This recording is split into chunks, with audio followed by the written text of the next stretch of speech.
Welcome, ladies and gentlemen. Welcome to the first ever On the Rise podcast. I'm your host, Jeff Macoloni, together joined by Timothy Martina, my co-host. Yes, sir. Welcome, everyone, to the first episode of On the Rise podcast. As we said in the promo video, this is the podcast where we're going to have conversations with entrepreneurs, influencers, artists. And to commemorate the first episode of On the Rise podcast, we're going to be having a conversation with Mr. Oz Eleonora and George Samander about... We're going to be talking about the inception of Fuego, how Fuego came...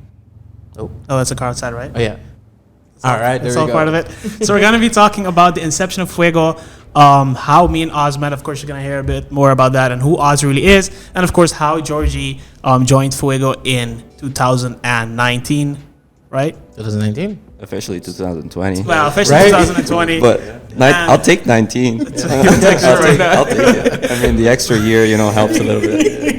But yeah, we're going to hear all about it today. And yeah, it's going to be a fun conversation. And of course, yeah. Yeah, I think we should dive right in. So, gentlemen, introduce yourselves. Oz. All right, so hi everyone. My name is Oz Eleonora. I always start off by saying I sound like I'm American, but I'm not. I'm Yukoso. I just spent a lot of time in the U.S. I have a tech industry career. Been doing that for the past, 30 years or so, I guess, of which the last since 2016 as an entrepreneur. I have a fintech, sort of cutting-edge fintech startup, and I've done several things in the U.S., in Europe, in Asia. Also been working to get some things set up here in Curacao, and one of the things that we did as part of that was to do introductory courses on the blockchain at the University of Curacao. And in one of those guest lectures, you could call it, a friend of Jeff's was in the class, and I always give out my contact information in those classes, and it's very interesting because even after I think I've been now saying this for the past 2 years, that I give out my contact information in those types of guest lectures, and I can still count on only one hand how many people actually follow up. Wow. And his friend followed up, but not for himself. He followed up for Jeff. Oh, really? Okay. And so, and Jeff persevered. We'll talk a little bit more about that later, and that's how we ended up starting to work on Fuego. So, cool. We'll get back to more of that story later. So, shout out to Onesi for hooking you guys up. Yeah. Yes. Awesome. All right, Mr. Georgie. Yeah. I just want to say it's very interesting because I had the same type of experience when I was in university. These lecturers gave out their numbers, and I think it was like me, a friend of mine, and 2 other people that we knew that were contacting them. Yep. But we thought that we were the only ones. Their phones were blowing up. Like all of these kids were contacting these people. So the lecturers stopped giving out their phone numbers.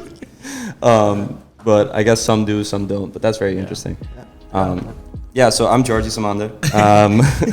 I do retail wholesale on the island and in the rest of the Caribbean as well. And now I'm part of Fuego. I'm the co-owner together with Jeff.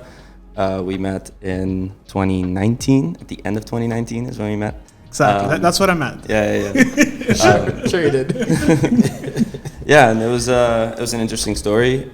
We were busy opening one of our stores down here, and Jeff contacted me on Instagram, and funnily enough, I had Googled him a couple of weeks ago to see, like, hey, what's Fuego? Why did I not know about it? Who is this guy? He played professionally. That's really cool. Interesting. And then he slides in my DMs, and I'm like, dude, what? Like, that's serendipitous so moment. Yeah. So, but then we started talking more and more, and I'm really into gaming. I'm an only child. That's the only thing that I did. So then we started talking a little bit more. I gave him some business advice on certain decisions that he was contemplating, let's say. Yeah. A lot of decisions. And then at some point I was spending a lot of time doing that because I thought it was really cool. And so I went up to Jeff and I was like, hey, I think it's time. I want to make this a little bit more formal, if you're open to that. And that's when Oz also got involved as Jeff's mentor, and Jeff was talking to Oz, and Oz was talking to all of us, or both of us, to see how we can get to some type of agreement that was beneficial for all of us, because we knew that all of our passion, knowledge, passion. Thank you. Passion, we were aligned. The passion lines up. We were aligned on everything. It's tricky when you're an entrepreneur. Right. as entrepreneurs, sometimes it's easy to get excited about the passion side of things, but agreements also have a not so sexy, not so sort of exciting part, and that's the part where you try to talk about what if things go wrong, and so it's important to figure those parts out as well, especially if you're going to really put your eggs in one basket. So that's what we spend time on, and we'll talk a little bit about what that was like, because I think that's one of the important things I want to talk about, because I want new entrepreneurs on the island to keep those things in mind. I think oftentimes we get the wrong guidance, not necessarily with bad intentions, but people give the wrong type of guidance to entrepreneurs a lot about what they should be focusing on early. And so I'd like to address some of those things as we go through the conversation today. Yeah, 100%. Really cool. This conversation is getting hot already, so I might need to have some. Let's have. I have to say, I'm proud of how far this young man has come. If you guys have any idea, so since we're going to talk about this anyway, let's get right into it. Roll right in. Yeah, let's dive right into it, right? So, first of all, the way that Jeff got his first meeting with me is that he reached out to me on social media. I think it was Facebook at first, if I remember correctly. I sent an email but got no response, so I decided to message you on Facebook. He sent me an email, and then he sent me messages on Facebook. And the first thing I'm going to say about when I give out my contact information to young entrepreneurs is that one of the things that I do, it's partly on purpose and it's partly not on purpose, and that is I don't respond to the first email. Ghost them. Ghost them all. And it's not, and I'm familiar. A lot of this stuff is different lingo from my generation. I understand some of it. It's not necessarily. It's not so much ghosting, right? Yeah, what it is that one of the first things I need to understand about an entrepreneur is their determination. Yeah, how serious, right? How serious are you? Because listen. At the end of the day, anybody can send one email. Yep. Right? And if it was that easy to get a company started, then everyone would be an entrepreneur. Right? So one of the things that needs to happen is I have a crazy schedule. I want to help. A lot of times, I even, no matter how much I want to help, I just don't have enough time. Right. And I don't get around to responding to emails as quickly as I would like to. Right? One of the things that lets me know that this is someone I would like to actually make time and sit down and talk to is if they persist. Because that takes an amount of commitment. Right? So that's step one. Yeah. If you're not willing to really pursue what you want, in those early stages, well, all you have to do basically is send emails or WhatsApp messages or DMs or whatever it is. If you can't even persist through that, then and it says a lot. Do yourself a favor and don't become an entrepreneur, because it's going to get way harder than that. I heard that sentence a lot. So that was one of the first things. And there's nothing wrong with that either, right? No, it's just not for everyone. It's not built for everyone. Entrepreneurship, one of the things that I hope we can get to today is that I really hope we can burst the bubble on this glamour, popping champagne, bottle service bullshit about entrepreneurship. Right. Okay? That is TV. Yeah. I'm sorry for cursing on the podcast. No, good. it's okay. Go ahead. Filtered. I'm a very straightforward guy. So entrepreneurs don't have time for that. There's only one type of entrepreneur that does that stuff, and they're not really entrepreneurs. Okay? Real entrepreneurs either don't have enough money to waste it on balling, right? Because why on earth would I spend $50,000 on a stupid diamond necklace when I need to build my business? That is the dumbest investment you could ever make in your life, is a friggin' piece of jewelry. Yeah. Right? The next thing is, why the hell would I waste my time partying and not being able to get up the next day when I could have been networking, meeting people? I might have missed the connection of a lifetime to take my business to the next level. So if I go to a conference, right, and there's people there, and then there's a yacht party. I go to the yacht party, I'm balling out, I'm bottle servicing. I'm drunk as hell. The next day, I sleep until 2 p.m., right? At the back of the yacht, there was a person sitting who wasn't getting drunk with everybody else, was kind of just chilling, right? Mm-hmm. If I had stayed sober and surveyed the place, I would have seen that person. And I would have been able to go up to him or her, strike up a simple conversation, and find out that he or she maybe actually owned the f***ing yacht. Most likely. And they're the ones that have the business that pays for all this crap. And the reason why they're not getting drunk is they got business to do the next day. Right. And I just made a connection that's worth 10 times the 50,000 for the diamond necklace. Right? So those kind of things are the things that, to me, I want to make sure that we make these things clear. So we get back to how Jeff and I, so Jeff, I don't respond to his email, but his name is in the back of my head. Right. Okay, so then he sends me a Facebook message, and he says, yeah, no, my friend Onesi, you'll say. So as soon as he says that, already for me, okay, because I'm from Curacao, I want to help. And then he says esports. I'm like, this is interesting. So I'm not a gamer at all. So Georgie just said he was an only child. That's all he did. I was the complete opposite. So I never played games. I still couldn't play a game now to save my life. My son plays games. I played like this much. I know a little bit of Galaga and What is that? Exactly. Not so even I have know. no idea. So Galaga, the older people watching this will know what Galaga is. Galaga is one of the most popular games that you could play. It was 2 fighter planes, and there would be all kinds of space. Are demons you Oh, shooting oh, it, and right? you have to shoot them out. okay. Oh, but that's That's like That's- Nokia phone type well, of shit. that's what we know as Space Invaders. Yeah, maybe. Or Snake. I think. So, so Sorry, that- sorry. that's no, but I mean, like I said, I'm not a gamer at all, Yeah, no. right? But because of my business, I travel to Asia a lot, and I have Asian investors in my business. And the business that I'm in is blockchain, and blockchain is super, super, super, super cutting edge. It's literally like 10 years ahead of what is happening today, right? And so very closely related, a lot of blockchain developers are young guys who, when they're not coding, they're gaming. Oh yeah. Right? Yeah. Big time. So I knew from them that esports was the next big thing, right? Even though I didn't know anything about it. And so when he explained a little bit about himself, I was like, wait a minute, there's a Curacao guy, kind of like you, right? There's a Curacao guy who's a professional gamer. What the hell? Okay, let me meet with this kid. And when was this? This was in 2017 or 2018? It was in No, 2018.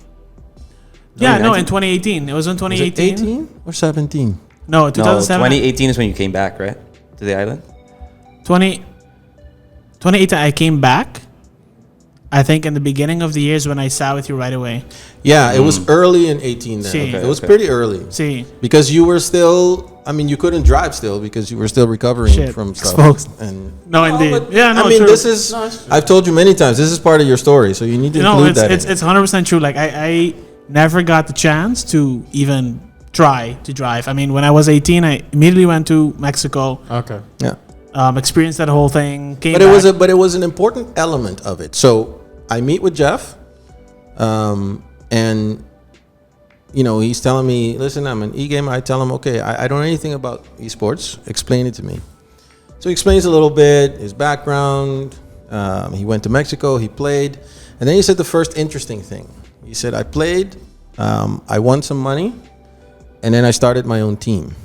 And then he said, yeah, I started my own team, and then, but you know, I got sick, and so I lost all my money, and this, and it was, so basically he was talking about it from the perspective that we tend to talk about entrepreneurial endeavors on this island, fracaso, right? Yeah. It didn't work, I lost all my money, I got sick, and you know, I had to go and go to Colombia, this, that thing, and he was like, I just got back. And so then I asked him one more question, and I said, so why are we sitting here? Why are we talking? And he said, because I want to do it again. And I said, well, what makes you think you could do it again? And he said, well, I know what I did wrong last time, and so I think I could do it better. The problem is I don't have any money this time because I lost all the money on the first one, so I need someone to help me. And so then, I don't know if you remember this, but I told him right away, I said, I'm going to help you. Yeah. And then I asked him, Why do you think I'm going to help you? Yeah. Because I wanted to know if he understood what it was that I was looking for, right? And he didn't understand it yet at that point. So then I explained it to him. So the first thing is, I just talked about how silly it is to use your money for balling, right? So when an 18-year-old kid becomes the first professional esports gamer in the Caribbean and goes to a regional finals in Mexico and wins money in dollars and comes back, and instead of buying a car, buying clothes, partying, and all that other bullshit, he starts his own team. That's huge winner number one, right? Because that tells you something about how somebody's mind works, right? Now, does that mean that if he had said, listen, I won $15,000, I used $5,000 to party a little bit and stuff like that, and then $10,000 I invested in the team, that would have been fine as well, because I'm not saying that you can't have fun at all in life, right? But for him to use all of the money, and I know he used all of the money because he couldn't drive himself to the meeting. His mom dropped him off, right? Facts. Yeah. So, okay, that's huge plus number one. The second thing is that he said, I lost everything, and he talked about it as a failure, and I told him, you think that's a failure. It's not. You learned. You learned something about that. And more importantly, you showed something to other people that are going to be looking at the possibility of investing in you. You showed something that you don't even realize yet. And he was like, what is that? And I said, that's resilience. Because you lost, you got sick, you're not even 100% better yet, and here you are sitting at the table telling me you want to do it again. That tells me that when shit gets tough, which let me tell you as an entrepreneur, It does.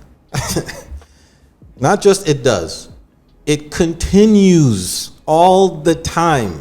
Yeah. Every week, every month, there's 15 reasons for you to stop. Yeah. The only reason why you continue is because you get up in the morning and you say, fuck that, I'm doing it anyway. Yeah, my uncle and I say something, and we always look at each other and we go, never a dull moment. And it just keeps every week, every day. You know, I'm not a founder myself, so I haven't had that same struggle, let's say, in going from zero to what we are now. But we are definitely facing struggles at the moment, like everybody else is. And I came into Fuego pretty early stages, I would say, very early stages. So I've been through, I would like to say, something that is more equivalent to the founder's struggle. Yeah, 100%. By the way, we'll get back to that, because what you just mentioned is something important as well that I want to touch on as well. Because you talked about going from zero, and then there's the other part. So again, there's different elements to entrepreneurship. Right. One of the things I always try to explain to people is there's 0 to 10, and then there's 10 to 1,000. Okay. Everybody thinks that the toughest part is going from 10 to 1,000 because that's the exponential growth.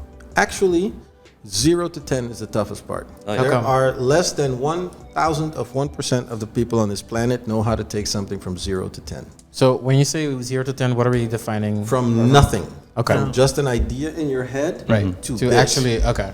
This guy and I sat down at a table in 2018 in January. He had $0. He was still sick, didn't have a house, he didn't have a car, he had no money, no license, no team, no players, nothing. And he wanted to do it again. I want to build a team again. We're sitting in a friggin' studio with soundproofing, with merchandising. Yeah, right. Yeah. That's true. what I It's talk a far about road. when I go from 0 to 10. It doesn't mean that the people that take something from 10 to 1,000 aren't important. Of course they are. Yeah. But there's a difference between the two. Then there's the next thing. The next thing is continuity, and that's what he's going through. I can't tell you, and actually on this island, it's pretty well known. I don't know, maybe in the new generation, you guys, a lot of the new generation, I think maybe has missed this, but he, because he's part of that legacy, he will know that there are many families on this island that used to have large businesses, and all of them are gone. Yeah. Oh, yeah. Almost all of them. Yeah. He's one of the few that has kept that his era. family's Yeah. business alive. Okay, so continuity is the next tough part. So the middle is the quote unquote easiest. I'm not saying it's easy, but it's the compared to easiest. The 0 to 10 is the toughest. 10 to 1,000 is the middle, and then the next one is continuity, and then it gets super hard again because then you have to reinvent yourself. Right. Yeah. Right, and that's what you're going through right now. Yeah. Yeah. Right. Stay interesting. Yeah. Stay How do you relevant, stay yeah. relevant? How do Right. you rethink what my father and his father did in their time worked for them, but it doesn't Yeah. work now? How do I rethink it in a way that doesn't take away from what they did, but helps us to survive into the future? That's just as hard, right? So, but anyway, it was a bit of a digression, but it was an important digression, and I want to get back to that again because it's one of the reasons why I think the combination between the two of them is very important. Okay. But so coming back to that first meeting, that was so the second thing was, the first one was he used the money to start a team. The second one was that He got up. the resilience, right? Fell down, wanted to start again. Yeah. And the third one was, and this one he said just between the lines, and I don't even think that he realized how important it was that he said it, is that he said, I know what I did wrong last time. I can do it better this time. You know, I'm reminiscing so hard right now. So I'm literally vividly experiencing everything all over again. I'm just sitting here like, why am I? Oh, de vera. So that's super cool. So Yeah.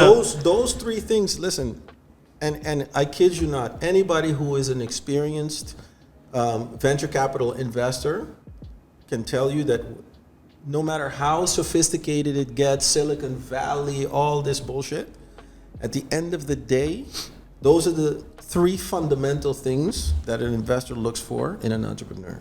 Yeah. Because, listen, I hate to break it to all the professors in the world, but business plans, they are temporary. Those things change all the time.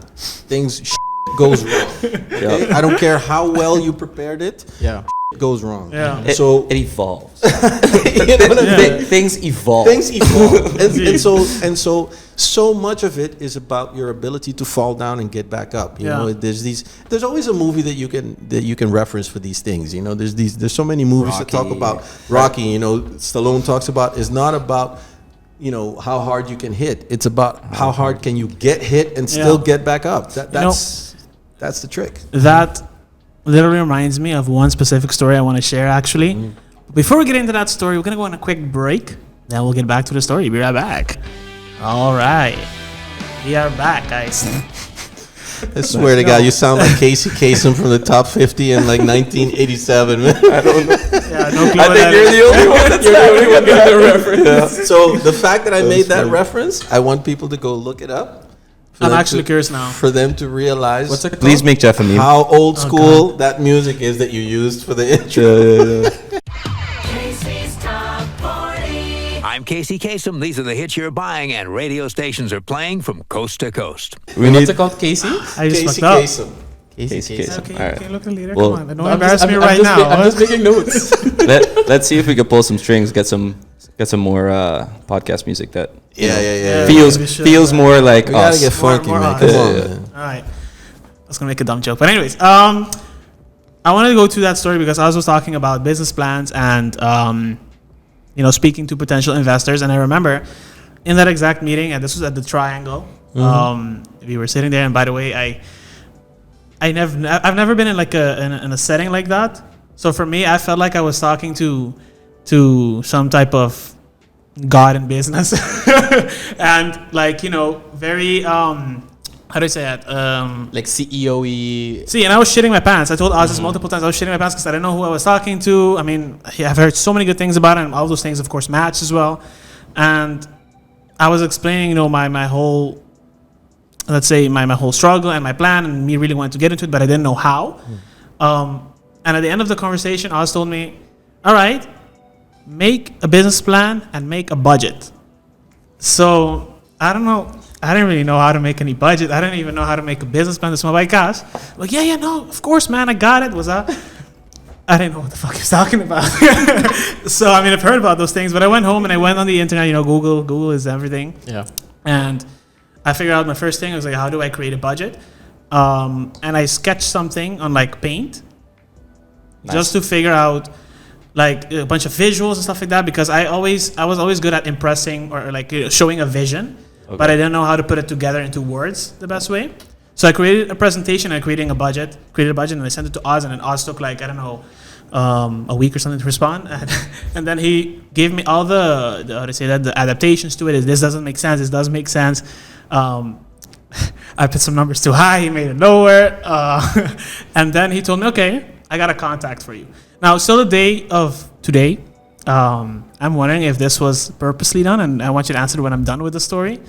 He sent me the number of, I don't know if I should say the name, but should I? It doesn't matter.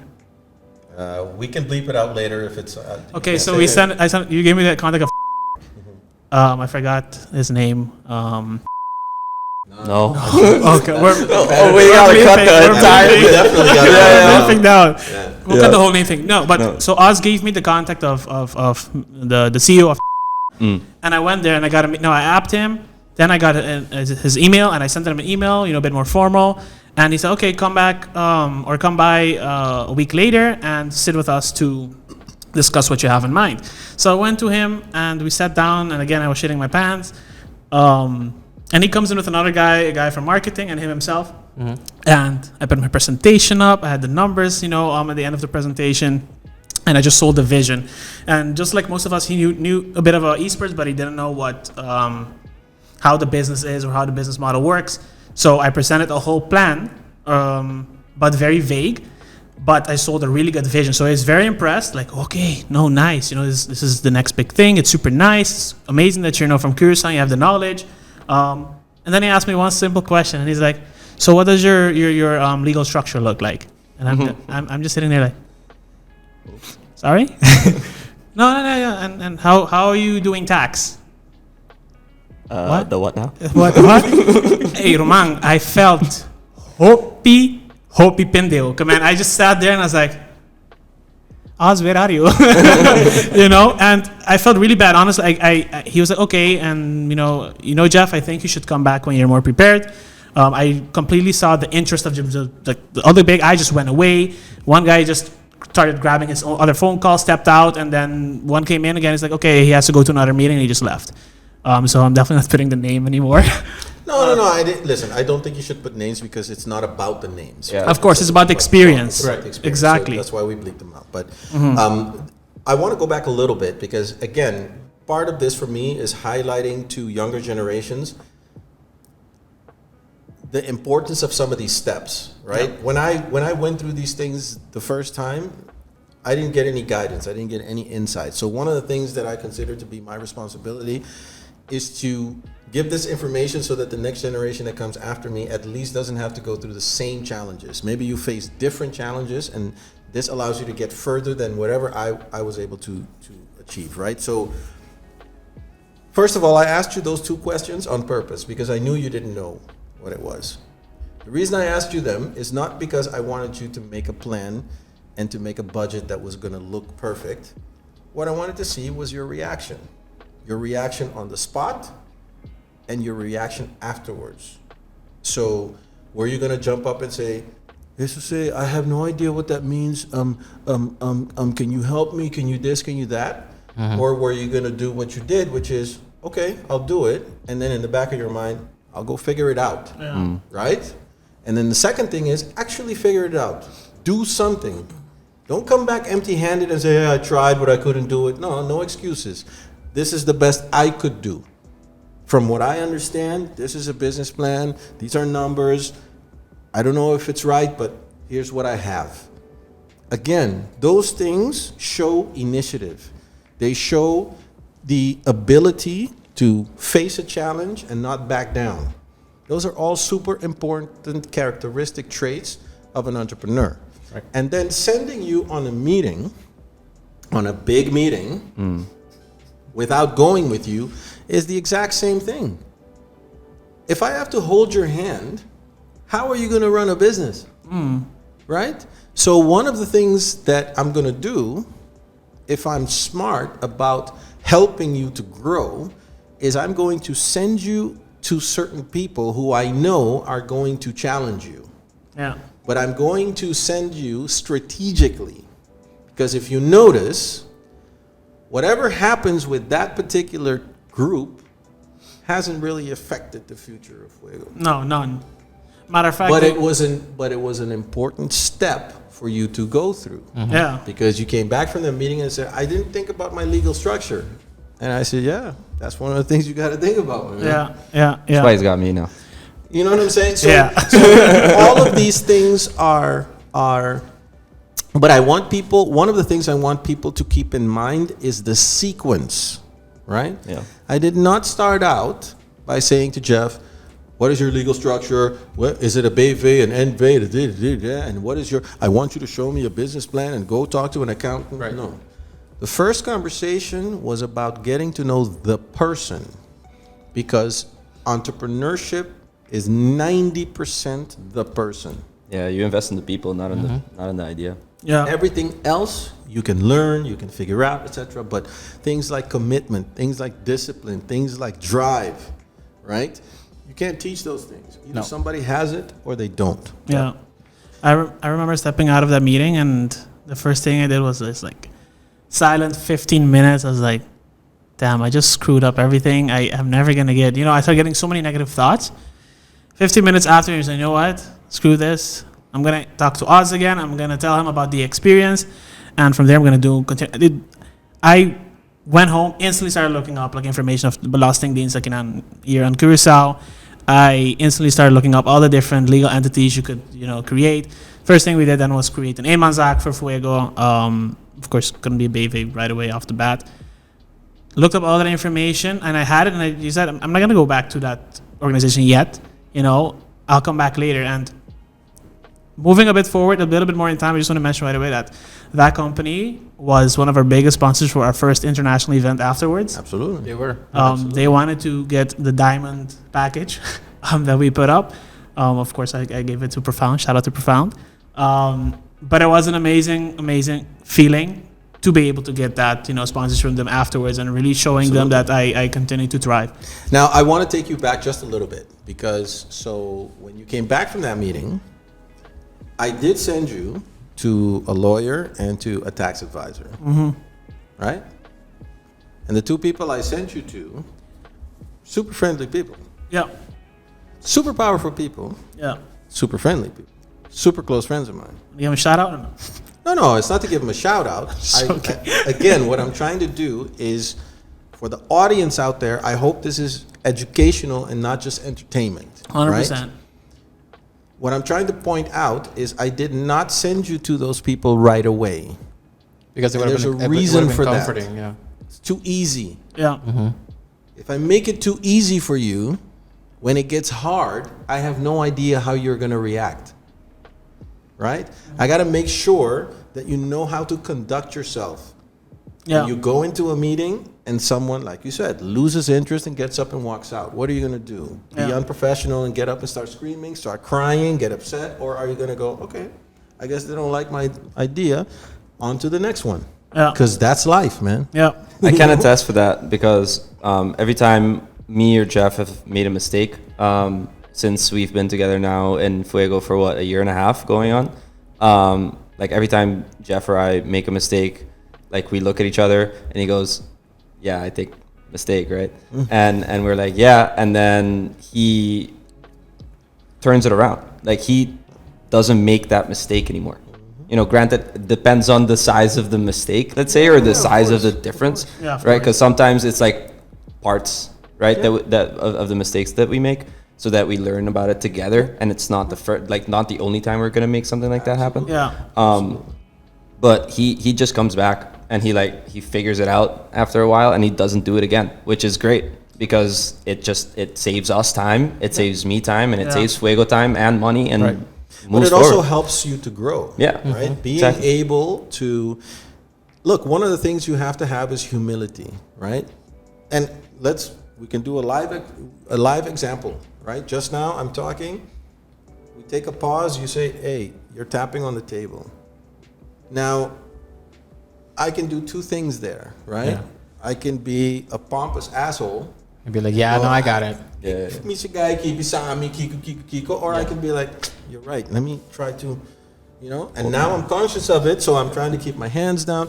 And what does that do? That helps me. That helps the podcast. That helps everybody. Yep. So again, all of these things are ingredients to the Yambo that is entrepreneurship. Right. Part of it is confidence, commitment, dedication. Part of it is humility, enough humility to allow you to learn, but not lack of confidence. There's a big difference between humility and lack of confidence. Lack of confidence is as soon as somebody tells you something, I know, okay, well, yeah, Right. That's their problem, not your problem. Right. You have to be committed to your vision, but don't have too big of an ego so that when you make a mistake, you can step back. Okay, boom, boom, boom, that was wrong. Okay, I'm gonna do it this way this time. Okay, and we keep walking. So I wanna. So for the people listening and following the podcast, so we talked about how Jeff got in contact with you through an AC, and I think for a lot of people, they're asking themselves now, okay, so how do I find my Oz? So the Oz to my Jeff, because from my experience, for example, no, not to to make it sound like that, but in my experience, when I got my first job, I can say that actually we worked at the same company. We were pretty lucky to have directors that were also mentors at that state. That allowed us to make mistakes over and over and over. I mean, shouting and screaming, but still, the mentoring was the most important part. So what would you say to that aspiring entrepreneur that has that idea, that has that drive, that's willing to send the messages? How do they find that person, or what should they look for in guidance, let's say?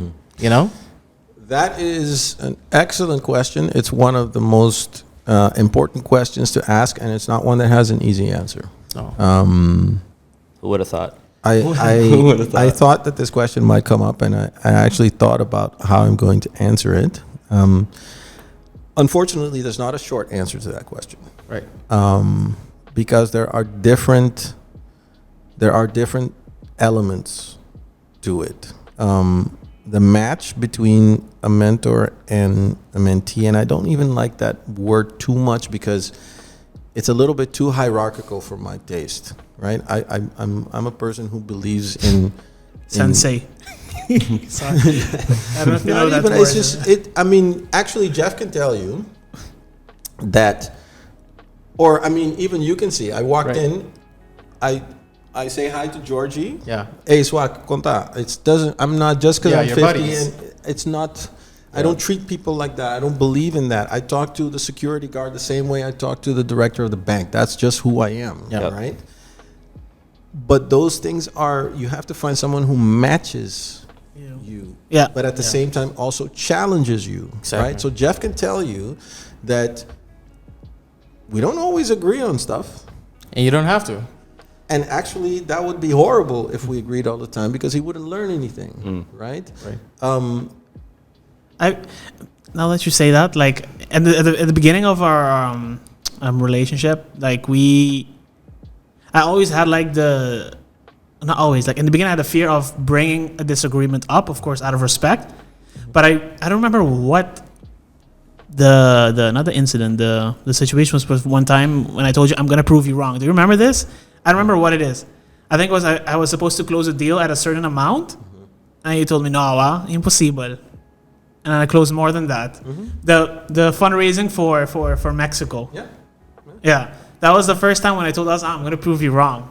Because it was because he asked me to be the backstop, so I was gonna cover the gap in funding. And I said, well, entrepreneurs always overestimate what they can do. Yeah. So this is the amount that I'm assuming I'm gonna have to cover. Prove me wrong. Right. Yeah. And he did, so good. We went over that, and that goes back to as well the company that not turned me down, but lost interest because of my lack of knowledge back then. They were part of that investment as well. Absolutely. Yeah. I think so to get back to the mentor relationship.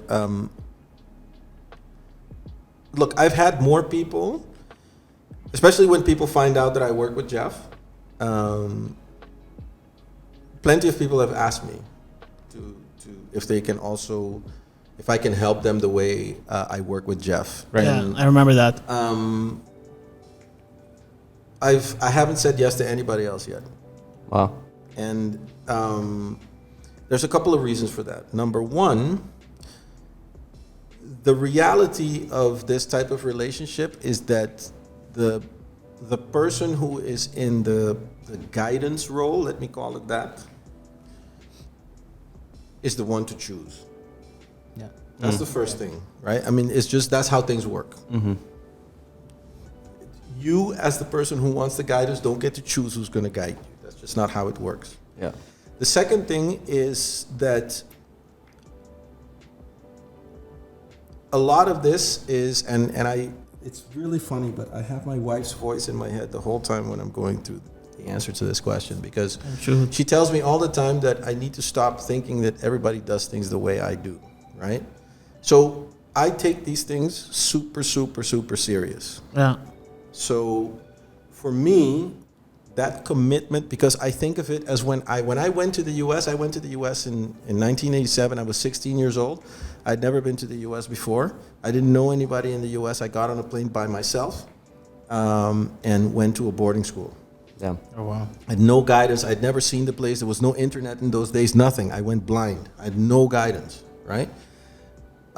So for me, giving guidance to younger people is deeply, deeply, deeply personally important, because I think of myself at that age and what it would have been for me to have someone to tell me, hey, tal course. Not necessarily do things for me, but just give you the give direction. me a little bit of guidance and lift the veil a little bit, and you know what I'm saying? So that's another thing. I take seriously how I filter people. And this is the part where this will get a little bit weird, because Yeah, I was about to say. I'm about to stand up and walk away. I don't know. because one of the things that you have to understand about me as a person is that 50% of me is a business person, very mathematical, very logical, able to grasp things very quickly, a problem solver, crisis manager, all those kind of things. And the other 50% of me is an artist. Okay. Serious artist, in the sense kind of of artist? doing theater, music, hip hop, poetry, all those kind of things. Interesting. Right? Huh. Did you know? And A little bit, not that much. and so Okay. and so that side of me is also very, very spiritual, not religious, but spiritual. And so I'm one of those people that I take seriously my gut feeling about things. So I have a certain methodology of what I'm looking for in a person, in a young entrepreneur. Like I just went through, that he showed resilience, he showed, he showed commitment, etc. But I also trust the energy of it. Okay. Right? One of the things that I noticed about Jeff from day one is that he was genuine. And I can't give you a scientific methodology. Yeah, there's no now reading how on you that. can figure that out. No. I could tell that he was being honest, that he was genuine. And I tested him a couple of times on it to make sure. One of the things that I tested was when he said he knew about the esports industry, I told him to tell me everything he knows. And he really did know a lot. Now, what he doesn't realize is that the business side of me is an absolute workaholic maniac. So after the first day that I met him, that was the last time that I didn't know anything about esports business. Yeah. I can imagine. So Oz, no, sorry kung nakat bo. Oz came to me one day and he's like, I don't remember what team it was, but it was like, but then TSMC. What the f?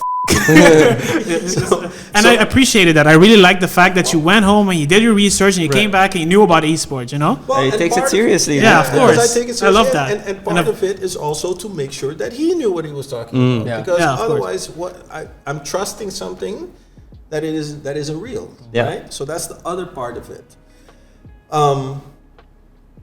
The other element of it is that there are people who will look at this. Some people call it coaching, some people call it mentorship, whatever they want to call it. They look at it in a very clinical way. What I mean when I say clinical is that they say, as a coach, these and these and these are the things that I do and nothing else. Yeah. Or as a mentor, these and these are the things I do and nothing else. So they set up boundaries, you mean? They set different types of boundaries. And again, because I am as much an artist as I am a business person, I don't believe in the artificial boundaries that I set. I believe that people tend to set. I believe in real boundaries. And real boundaries are way, way deeper into the field than artificial boundaries. And so what I mean by that is that there are not many things that Jeff cannot discuss with me. And he can trust that when he discusses those things with me, even my wife doesn't know what he told me. And we can talk about anything at all. Because I look at it as this is a person that has trusted me to guide their future. It's like it's like piloting an airplane, a commercial airplane, or being the captain of a cruise ship. If you crash that thing, it's not just you that's dying. No, we're all going down. So if I mislead him, now I'm not saying I can't make a mistake. I'm saying if I knowingly mislead him, the consequences of that are, I cannot even predict what they are, because it will affect him, his current family, his future family, all the people that might have worked for him, with him, through him. The domino effect, the ripple effect in the universal scheme of how things are going to go is so massive that for me, there's no excuse for me to be half committed. So that brings me to the next part of it, which is that it's impossible for me as a husband and a father of 3 children to have 15 people that I work with on that level. There's not enough time. Yeah. And quite frankly, there's not enough space in my brain and my heart for that. Yeah. Because it's not just brain, it's also heart. Yeah, you take things personally too. So, and so that's why when people ask me, hey, help me the out. Jeff, the first thing that pops up into my mind is you have no idea how I work with Jeff. That's why you're saying that. You don't really want to work with me. Probably if you knew how Jeff and I worked, you wouldn't want to work with me. It's one of the things I think. The next thing I think is you have no idea the commitment and some of the sacrifices Jeff had to make in order to honor that relationship. Right? I'll give you an example. A good example of this, of testing Jeff's, how honest he was being and how real he was being, was he got his first sponsorship money. Now, I'm going to go a little bit further here right now in this part of the conversation and talk about things that maybe Jeff might not talk about, but I think, again, for educational purposes, this is important for people to understand. Again, glamour and entrepreneurship do not go together, man. That shit is just, I cannot stress enough to people how tough it is to be an entrepreneur, okay? Jeff got his first sponsorship money. He also had some bills to pay. Okay. So where is this going? So the first thing was, I said nothing. He got the money. I said nothing. So test number 1 was, what is he going to do with the money? Is he going to call me first or not?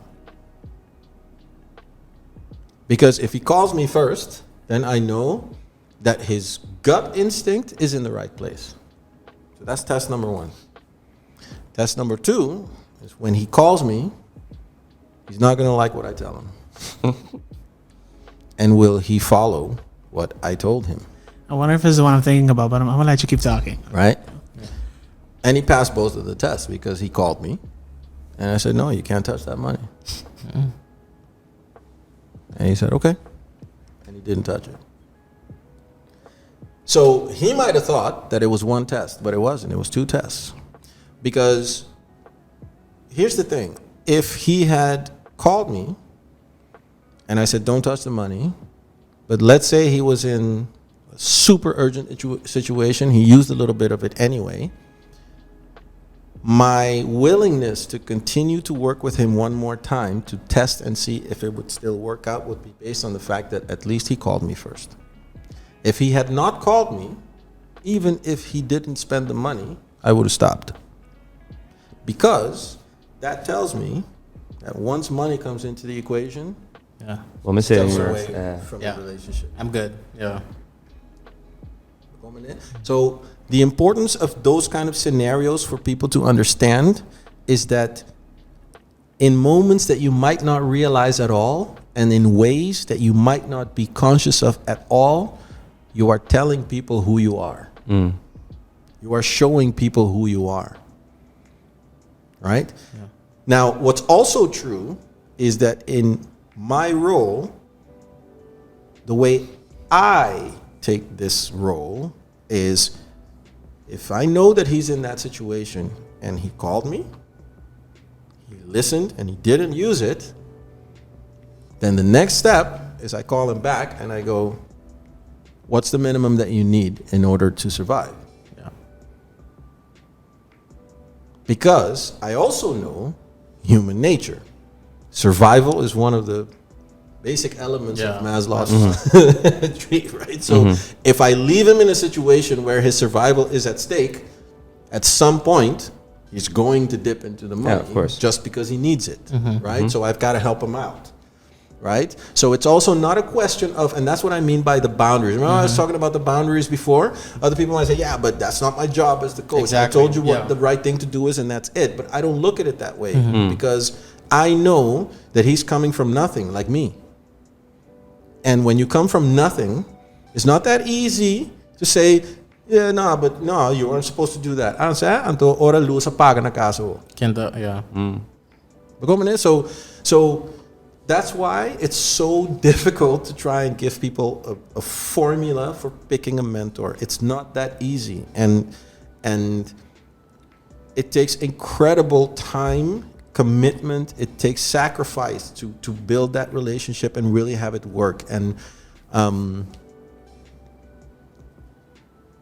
I think one of the first things that people have to do is if you really want to have that kind of a relationship with someone, you have to be able to have a conversation with them about everything other than the reason why you want them to be your mentor. Because if you can't have that conversation, it's a really good point. The rest is. It's a really good point. I don't think it's. No, that's very valid because I know from like a mentor that I also have is that, you know, I think 25% of the time we're talking about actually business, but then the other 75 it's about, you know, the lows when you think no one would understand what you're going through, and then you find him or her to at least give them an ounce of what's going on, and then you see that this person actually understands what's happening to me, and then they give you some sort of guidance through that, and then you slowly, you know, let them in little by little, and of course that makes your bond with them much stronger. That when it comes time to discuss actual business things, it's just you're talking to a friend, not a mentor and a mentee. This reminds me of a conversation Oz and I had not even 4 days ago. Exactly what you're talking about. Yeah. I didn't go to meet with Oz about business. I went to speak off with Oz because I haven't seen him for a very long time. He came back after a month and a half. Okay. And of course, the first thing we talk about is just like some short updates, say the cool stuff that happened and stuff like that. The highlights. So, the highlights that all like is going well, and then the next thing is just all personal stuff. We spoke there for like an hour just talking about personal stuff, and I've been able to do this with Oz for almost the beginning of our relationship as a mentor or whatever you want to call it, sensei. And I really, I think that's how we built our connection. That's one. We relate a lot in those type of stuff. Like he went through a lot of stuff I am going through, and the advice he gives me is like it's so aligned. Like I feel like it's first of all such great advice, I relate so much to it. He understands exactly what I'm going through, and I get to know what the core issues are right away, and I can address them right away as well. Of course, in my way, we're not exactly the same, obviously, but Yeah, that's exactly I what wanted mean. to interject that piece, which is that one thing that I never do with Jeff is I never tell him what to do. Exactly. No, it's You let him. I never tell him what to do. Okay. What I do is I give him the contextual information that maybe he doesn't realize is relevant for the situation. nice. So, for example, if you mismanage sponsor money, what does that do to the future of your business? Right? Because a lot of times people forget. This is part of what makes entrepreneurship difficult. And again, he's going through this, you guys are going through this. There's the business and then there's daily life. Right? And sometimes you have an acute problem. And it's human nature to say, okay, let me solve this and then I'll look at the other stuff. Right. What you have to keep in mind is this that you do affects the other stuff. And you have to evaluate if that effect is worth what you're going to do here. If it is, fine, go ahead. If it's not, maybe you need to find an alternative. Yeah. I don't know what the alternative is, But but you need to find an alternative. Yeah. You know? Pero, so the next thing I want to do is, so let's get to when Georgie came into the picture, because yeah. it's also not, part of it is coincidence, but I don't believe in coincidences, right? So the reason why the coming together of these two gentlemen happened is because Jeff was ready for an investor at that time, How difficult was it, Oz? but he also needed an investor at that time. See, Right? But one of the things I kept telling him is that you're looking for money, and that's not what you need. And I know that every entrepreneur watching this podcast, when you put it out, will hear me say that, and they'll go, "Ay, kijk het, die saying per se, het kerk kooi not belangrijk." First of all, you have no idea. Second of all, it's because I have successfully raised money in the past that I can tell you that money is not the part that's important. Because the money comes and the money goes. You have to find actual partners in your business, people who share your vision but are complementary. Yeah. And by the way, someone who's exactly like you is not complementary. At all. So you need to find complementary people who share the vision. That is an extremely difficult thing to find. And I think in some ways, Jeff and I are like polar opposites in a lot of different areas of our life and the way we think about certain things. So I think one of the things that now that you're talking about the meticulous way in which you ask questions and in which you do these tests with Jeff, now I know that I experienced one of these tests, let's say, which I knew at the time was a test from your end, but I didn't know to what extent that was, because you knew a lot more about Jeff and about Fuego as a business than I did at the time, and we had a conversation in the morning at Profound, is what Jeff told me just now, was Same. on Saturday. yes, Saturday it morning. was on a Saturday. It was probably like 2 weeks after we had it. Actually, it was on my birthday. Yeah, it was on your birthday. You Yeah. were there. Oh, yeah. That was on my birthday at Marriott. We invited Georgie to come and join us. Yeah. And then Georgie asked me, "Hey Jeff, so what we doing out in Lee?" I was like, "What the hell's going on here?" And Yeah, there was no better time. There's like no right time to Yeah, do these there's things. no- Right time is No, now. you just go for it. and see Yeah, how I was it just like, goes. you know what? Like, I'm not gonna get this guy like face to face at any point in time close to the future, because I mean, my dad had just passed away like a month before that, or a couple of weeks before that. Yeah. yeah. So Yeah, it was when's your recent. birthday again? 26th of September. Of September. So it was a month before that, right? Yeah. So you know, I was going through a lot of things, and I was working my ass off because that's just how I coped with everything. So you know, I knew I wasn't gonna get him face to face because I just don't think about that kind of stuff, right? Yeah. So once I had that opportunity in front of me, then I was like, all right. It was the best moment. Honestly, it was Yeah. the best moment. I was in one of the best moods of my life. I had a lot of great friends around me. And I mean, I always knew that Georgie had either he was just like extremely generous, or there has to be a little bit more interest than just being generous, because he is a generous person. But as soon as we step in the car, he asked me, "Hey Jeff, I've been how do you say it? You explain it better. I've been one foot in. I don't want to leave one foot in. One foot in, one foot out for a little while, and it's not about I was being generous or not, because I just wanted to see the whole thing succeed, because I love esports. Yeah. I love the entire industry. I love the way it works. I love watching League of Legends. Specifically, I've played it. I played it for like a year, then I stopped. You still suck. And I still suck, and I still watch it because At least you play. Yeah, I don't play at all. So but it was to the point where it was not necessarily affecting my other work, but I was wondering why I was spending that much time, because if you spend like an hour a day, it doesn't matter, right? But sometimes we were spending like 4 hours talking to each other about certain business decisions that would affect just him and not me at all, right? And I love that. I love talking to people. I love giving them advice and stuff like that, because I had that a lot when I was a kid from different people in my life. But it was to the point where I needed to spend these types of hours, even in my free time, on the business that I had, that I wanted to run, that I wanted to make a certain type of culture, which takes a lot of time, as you for sure know. So I told Jeff, hey, I don't want to be 1 foot in, 1 foot out anymore. We can be friends. That's not a problem, right? But if I'm not officially part of this entire thing, then I think that I'm going to need to step back a little while, because I just don't have the time, or I don't want to put in that time if I don't have a slice of the pie. Yeah. And I think he took it really well. And I know the first thing that was going through his head was like, I need to call Oz. So that's the first thing I did after popping that champagne on my birthday. Yeah. So, but we had a conversation a couple of weeks after, I guess, at Profound in the morning.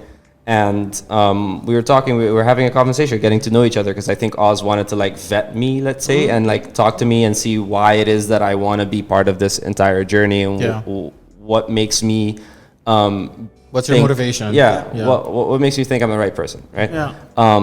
And I'll never forget the question, because one of the question came up. I don't remember at what point in the conversation, but you asked me, so you have this other business, right? It's your family business. It's your pride and joy. This is what you want to do. This is how you want to grow it. This is how you want to continue with your life, right?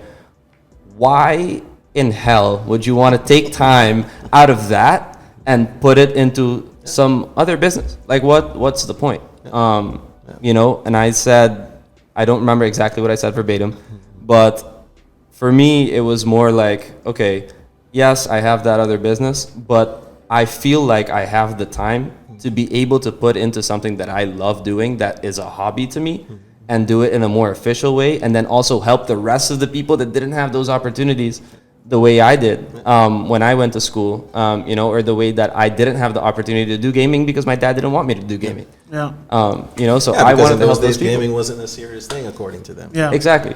So I had a whole blowout when I was like 16. I had a whole blowout with my dad. We didn't talk to each other for like 2 weeks. It was a whole thing.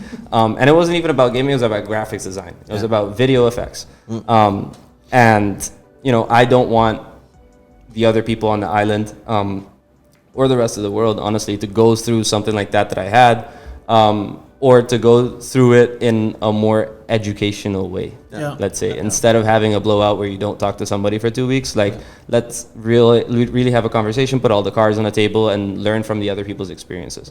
And so that's why that was the answer I think I gave Oz, and I hope I had passed the test, because... No, absolutely. I mean, I think, so let's get into that piece, right? So Jeff gets to a point where, first of all, he's trying to lean more and more on me to help run the business. And that's one of the boundaries that I set. I said, listen, this is your business, man. It's your dream. It's not mine. I don't know anything. I'm not a gamer. I'm not. So at the end of the day, and listen, that might sound like it's tough love. It's actually not tough love. It's protecting your dream. Because let me tell you that one of the reasons why entrepreneurship is so weird, it's so different, it's a different animal, is that an entrepreneur gets more satisfaction out of seeing their vision come true than out of making money from seeing their vision come true. And again, I know there's going to be a lot of people watching this podcast saying, no, I'm telling you what I know from being an entrepreneur, from working with entrepreneurs. The satisfaction comes from, damn, this used to be just something I was thinking about, and now it's real. Yeah. And I can survive doing this thing that used to be just a crazy thought in my head. That connection between just something in your head and reality, that is entrepreneurs. That is the thing that makes this so different. And the difference, by the way, between being an entrepreneur and a small business person, and this is no disrespect to small business people, but the difference is that an entrepreneur has ideas that are completely crazy, like off the radar. They're never been done before. So if you are, for example, if you're a professional, if you're an accountant, a lawyer, whatever, or I don't know, a scientist or something, and you start a small business on your own, I'm not saying that that's not tough. It's super tough. It has its own challenges, but that's different than being an entrepreneur in the sense of really doing something that everybody looks at you and is like, huh? That's stupid. That's not going to go anywhere. Mm-hmm. That is what makes entrepreneurship so tough. And then being able to get across that bridge and get to a point where it's here, it's real, it's working. That is what drives an entrepreneur, man. I mean, and yes, you can go to a party and people can say, the Jeff de Fuego, hey, great, Kiko. But in the back of his mind, what he's thinking is, damn, en de mitte pisou die bruto na papimento aqui, eventjes, não je coin aqui saco, e kogi dat gewoon de mi cabeça. Yeah. This was nothing. And now it's real. Like it's cool and everything, that everybody's excited, pero for me it's man, this was wow, okay, it's real. But so those kind of things for me are super important. Now if we go, he was at that point where it was like, I'm like, no, dude, I'm not stepping. First of all, I don't know anything about it. Second of all, I'm not stepping into your business because what you want is financial guidance and those kind of things. Those kind of things are side pieces. You need someone who actually can share the vision, can live the vision with you. And quite frankly, someone who's younger and matches the energy and is in the same life stage. I'm in a life stage where there's just certain things I cannot afford to do for a business like this, right?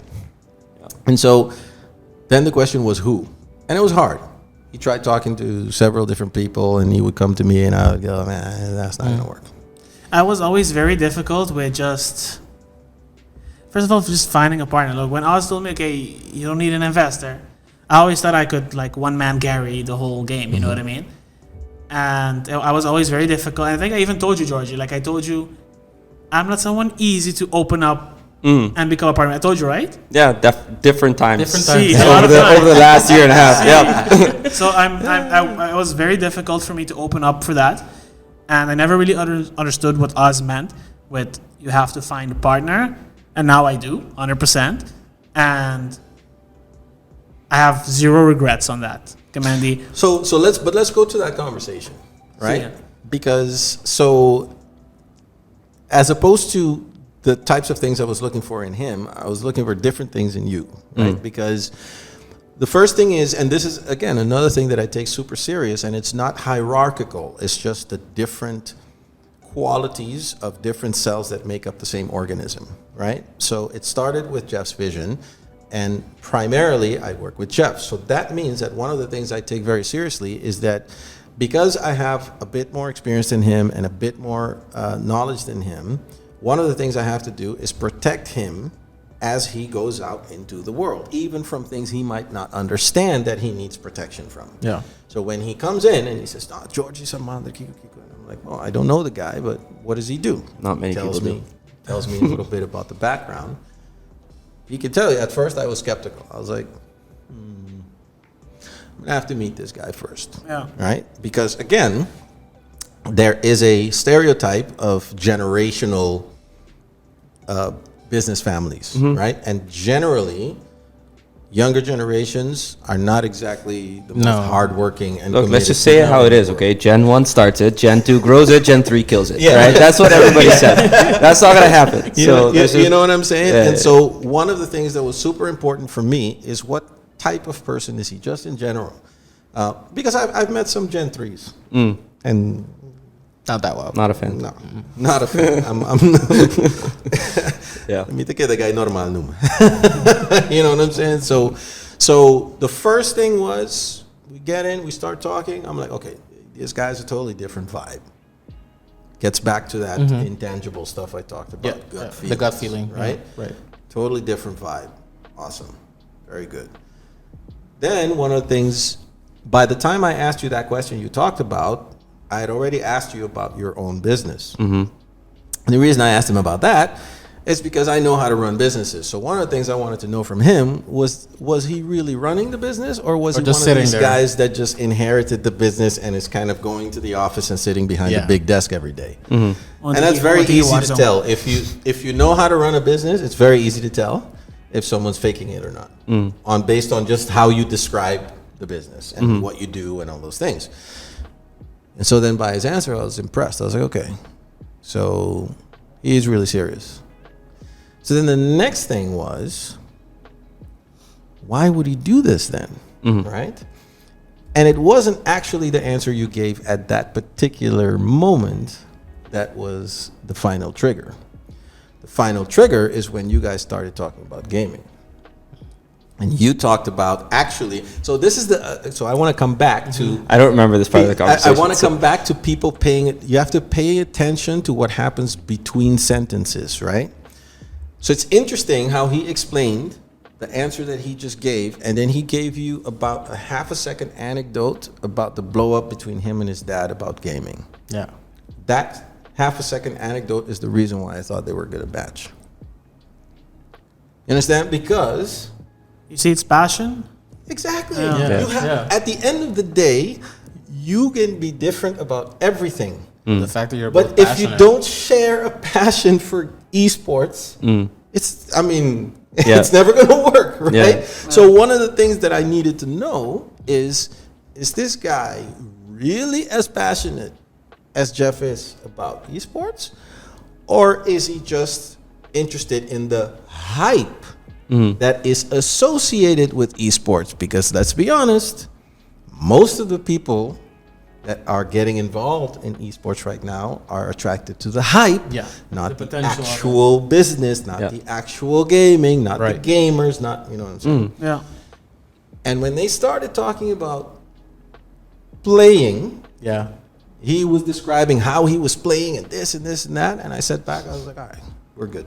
We're good. Yeah, I think we even had a disagreement on vision of where we wanted to take the company. I don't know if I'm talking out of right now. We did have a disagreement on the vision. Why but during that meeting? We're going to get back there in a few moments because we're going on another break. Right. See, the man's become a business dude. There you go. Yeah.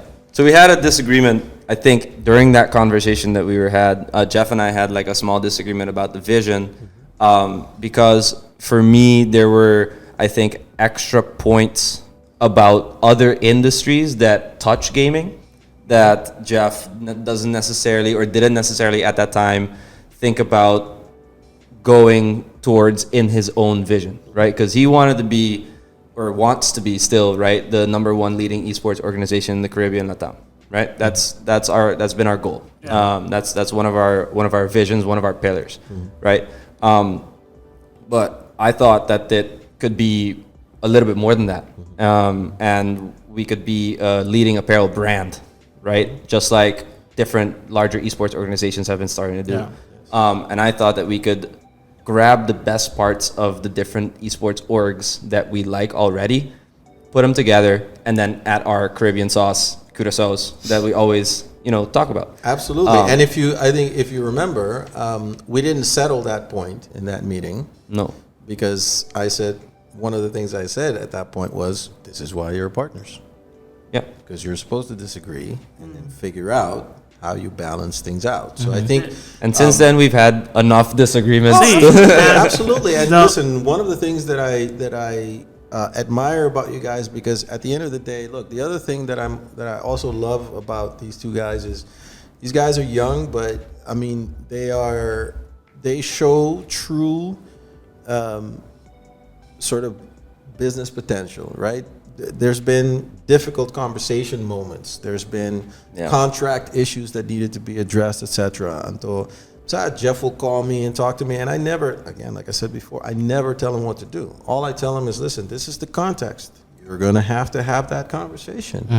And yeah, sometimes you're right, sometimes not. Georgie's right. This is, this and this. So you're going to have to go back to him and talk about that. There were talks about the location of this headquarters, et cetera. So, and what for me is important is they never avoid those conversations. Right. They go into it with mutual respect, address it, figure out some way to handle things, and keep moving. And that is the foundation of a business.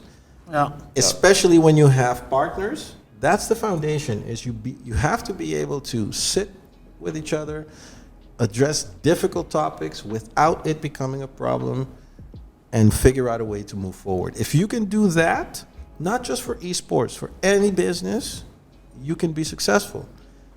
It's not about, if we make money, we're successful. No, man. If you can't handle difficult issues before the money comes, trust me, when the money comes, it's going to be even worse. It only gets worse. The reason why I think it's a very important point is because, indeed, like you said, we had a lot of discussions already. Arguments too. Arguments too. Arguments too. Yeah. Listen, we're grown-ups here, man. Yeah. Hand it the plata. See, Yeah. of course. I mean, And one of the most, or the most important ones for me, when I realized that Georgie probably won't like walk out of the room one day and just like screw it, okay, whatever, was the meeting we had here once, sitting.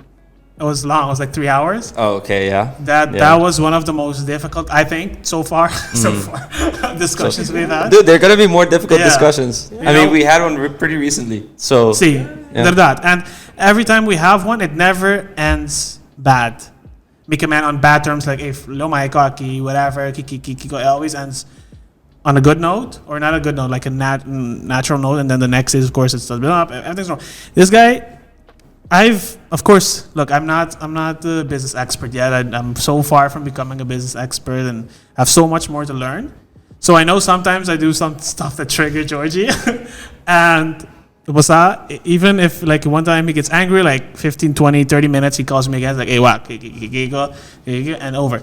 That's why I know until the day of today that he is the right choice to have as a partner. And I think he cares just as much as me.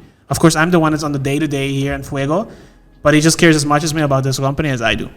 Absolutely. And listen, people joke about this all the time, but it's really true. I mean, a business partnership is like a marriage, man. It's, if every argument you have, you're going to storm out of the room and not talk for 2 weeks, you're not going to stay together very long. I mean, it's just...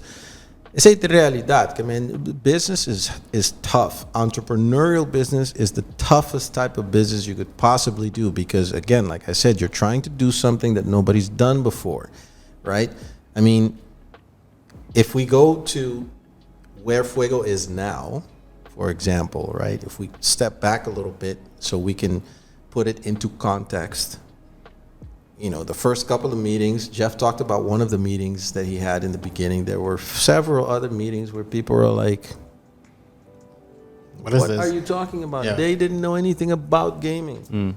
I mean, let's be honest. There are some companies that only just recently met with Jeff.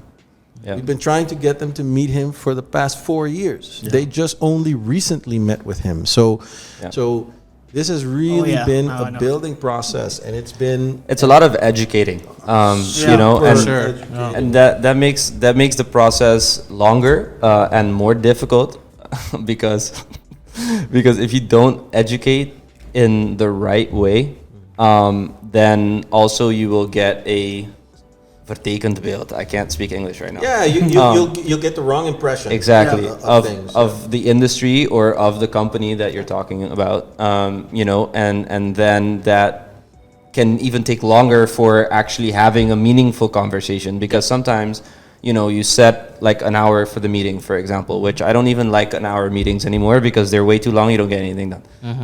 But you set an hour for the meeting, and then you take 45 minutes explaining like, What is esports? Yep. this is esports. Yeah. This is what we do. This is like, it's a real thing, right? Like Riot Games is now invested in the Caribbean so that we can get the whole, place going and the talent pool working, and then exporting talent eventually, So people are actually investing in this area, and they're just like, nobody knows yet, right? And how does the money work? Exactly. In the business. And by the way, again, small comment there. Riot is now invested in the Caribbean.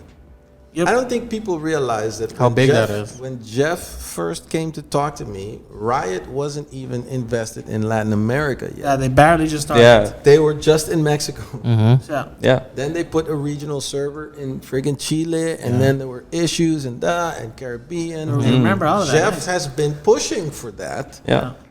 So part of what is happening here that I don't think people really understand is that from the beginning, part of this, the Fuego movement, because it's really a movement, right? The Fuego movement has been about educating people on esports, making people understand that esports is a business, meaning that there are also careers to be made for young people. Besides just playing It's games. not just playing. You Yeah. can become. There are literally hundreds of jobs that you can get in a gaming company, from coding to Videography, graphic. graphics. I mean, all Marketing, kinds of legal. things, right? Yeah. Can you become a Marketing, damn legal, chef? all of those things, right? And really and truly, one of the things that also from a business perspective was very impressive for me from the beginning is Jeff's contacts in the global esports business Yeah, they're are wild. truly impressive. Yeah. Like at all levels, in all regions of the world, right? And so, and one of the things I think is super interesting is that these guys, Georgie said it before, they're very different, right? I would say that Jeff is very sort of passionate and very emotionally driven. Georgie is a guy who is like, he's like 27 going on 55, right? In the sense 26, but yeah, almost. In the sense that because of the fact that he's had to jump into a family business with employees, with all the complications that come into that, that stuff ages you, whether you realize it or not, right? Yeah. So it changes your demeanor, it changes the way you speak, it changes the way you think about things, and so that balance is super important for Fuego, because you have one person who's a dreamer, who's following the dream, and whose dream, by the way, is awesome, right? Yeah. And making that dream real is awesome. But at the same time, you have someone who's very much grounded in reality and is dealing with everyday crap like employees and unions and accounting and tax and all kinds of, simple complications Day-to-day of shit. day. And so for him, it's always like, yo, dude, it's great that you're dreaming, but, Relax. where does the rubber meet the road? Relax. And that's an Take a chill important pill for a balance. second. It's an important balance, and it's very, very, very, very hard to find that balance in a way that is really symbiotic, meaning that it really works together harmony. and there's no conflict. Yeah. So one of the things I don't think I've said this really to you guys, but I think that you guys, I hope that you guys realize how unique your partnership is. There are not many co-founders of a business that can work the way you guys do. And to a certain extent, I know that some of that has to do with the relationship I have with Jeff, because I work with my co-founders that way. The stuff that my co-founders and I have been through, most people would have never spoken to each other again. And we have stayed loyal to each other through everything, unimaginable things. But to me, that's the only way to do it. Yeah. I don't know any other way. And so that's how I speak to him. But I think also that your experience is very unique. Again, you have a very unique way of having dealt with multi-generational wealth and multi-generational business that is very sober, very matter-of-fact, very disciplined. That's very unique. And so that's why those two things can come together so well. And I think that's why you see what you see. So, we went from hopefully we can be in a tournament to the first international tournament in Mexico, which I went to that tournament to support simply because, and this was something I wanted Jeff to just see and not to explain to him, but I wanted people in Mexico to see that it wasn't just him. Because I've been doing international business for 30 years, and I've really been out there on a limb. Things I could tell you stories, crazy stories about being in far corners of the world by myself. I've heard a few. See it on the next episode. But I wanted the folks in Mexico, especially because he's young, I wanted them to know that it wasn't just him. Yeah. Right? That he had a business backer, that it was an older person who had experience, who had done business in Mexico before. I speak fluent Spanish. I know Mexico City. I've done business with a lot of big families in Mexico City. So it was like, yeah, this is no joke. Like, the guy knows what he's doing. So it was more from that perspective that I wanted to support him in that. And it really worked, by the way. Like when Oz, by the way, I didn't even know Oz was coming. He just told me, hey, no, me on the Google. I'm like, oh shit, you know. And I was super excited for that. I didn't think of it in that way, but now that you say it, I saw how that helped. Because, first of all, we had a lot of players that are, and Georgia knows the Free Fire scene, really talented players, but it's a very new, what do you call it, new league. And, you know, the players don't really know what esports is yet. So they're all like, ooh, money, win prize. And it's just for fun. You know what I mean? Yeah, it's kind of like half of a serious tournament, half of a music festival kind of. Yes. So we had a lot of players. That's a good way to put it. And the players know, like, we're really good friends now. And we joke about it right now. But we had two players. One of them was extremely, like, big-mouthed, compadres. This guy here. You're going to have to bleep that out. Yeah. Bleep that out. But we joke about it now. But yeah, I'll bleep it out. But he's, by the way, I'll tell you in a second. Wait. The first time we came, we were having this whole issue, and it was published, online. Everyone knew about it, that he didn't want to remove his mask. That was before Corona time, so mask, no one was wearing a mask. Yeah. He just didn't want to give his identity. It was almost the case that we got disqualified from that tournament, you know? And Oz came with us, and we had like a sitting with them. We had a talk with them, a motivational speech that really motivated the players and saw how serious Fuego was. That motivated him to, he even removed his mask because he saw how serious, the team was, and Oz with the motivational speech. After the meeting, Oz sat with the manager. Like, I knew Christian for a very long time. I just told, hey, hop on the board. Let's see if you can manage with us, etc., etc. The talk you had with Christian is one of the main reasons why she's still talking to us in Fuego still. You know what I mean? And the way you treated these players in that, setting, bring him to the dinner, talking with them, make him to feel at home, make him to feel like it's a family organization. We are, but back then I didn't know how to do that yet. Was I in? These players are now playing for Fuego again. Compadres is back in the team. No way. Yeah. All right. That's also so news too. George, actually. That is news to me. I'm kind of pissed I didn't know that before this. Right. That's a good bit of news. I didn't know it either, but for me, it's like a coming full circle. Yeah. Because one of the things that we did is right after that tournament, there were some players who wanted to leave. And one of the things and Jeff called me, and he was upset and this thing. And I said, Jeff, listen, one of the things that's super important in business is sometimes deals don't work out. Yeah. But what you have to realize is a deal is something that is momentary. The relationship is forever.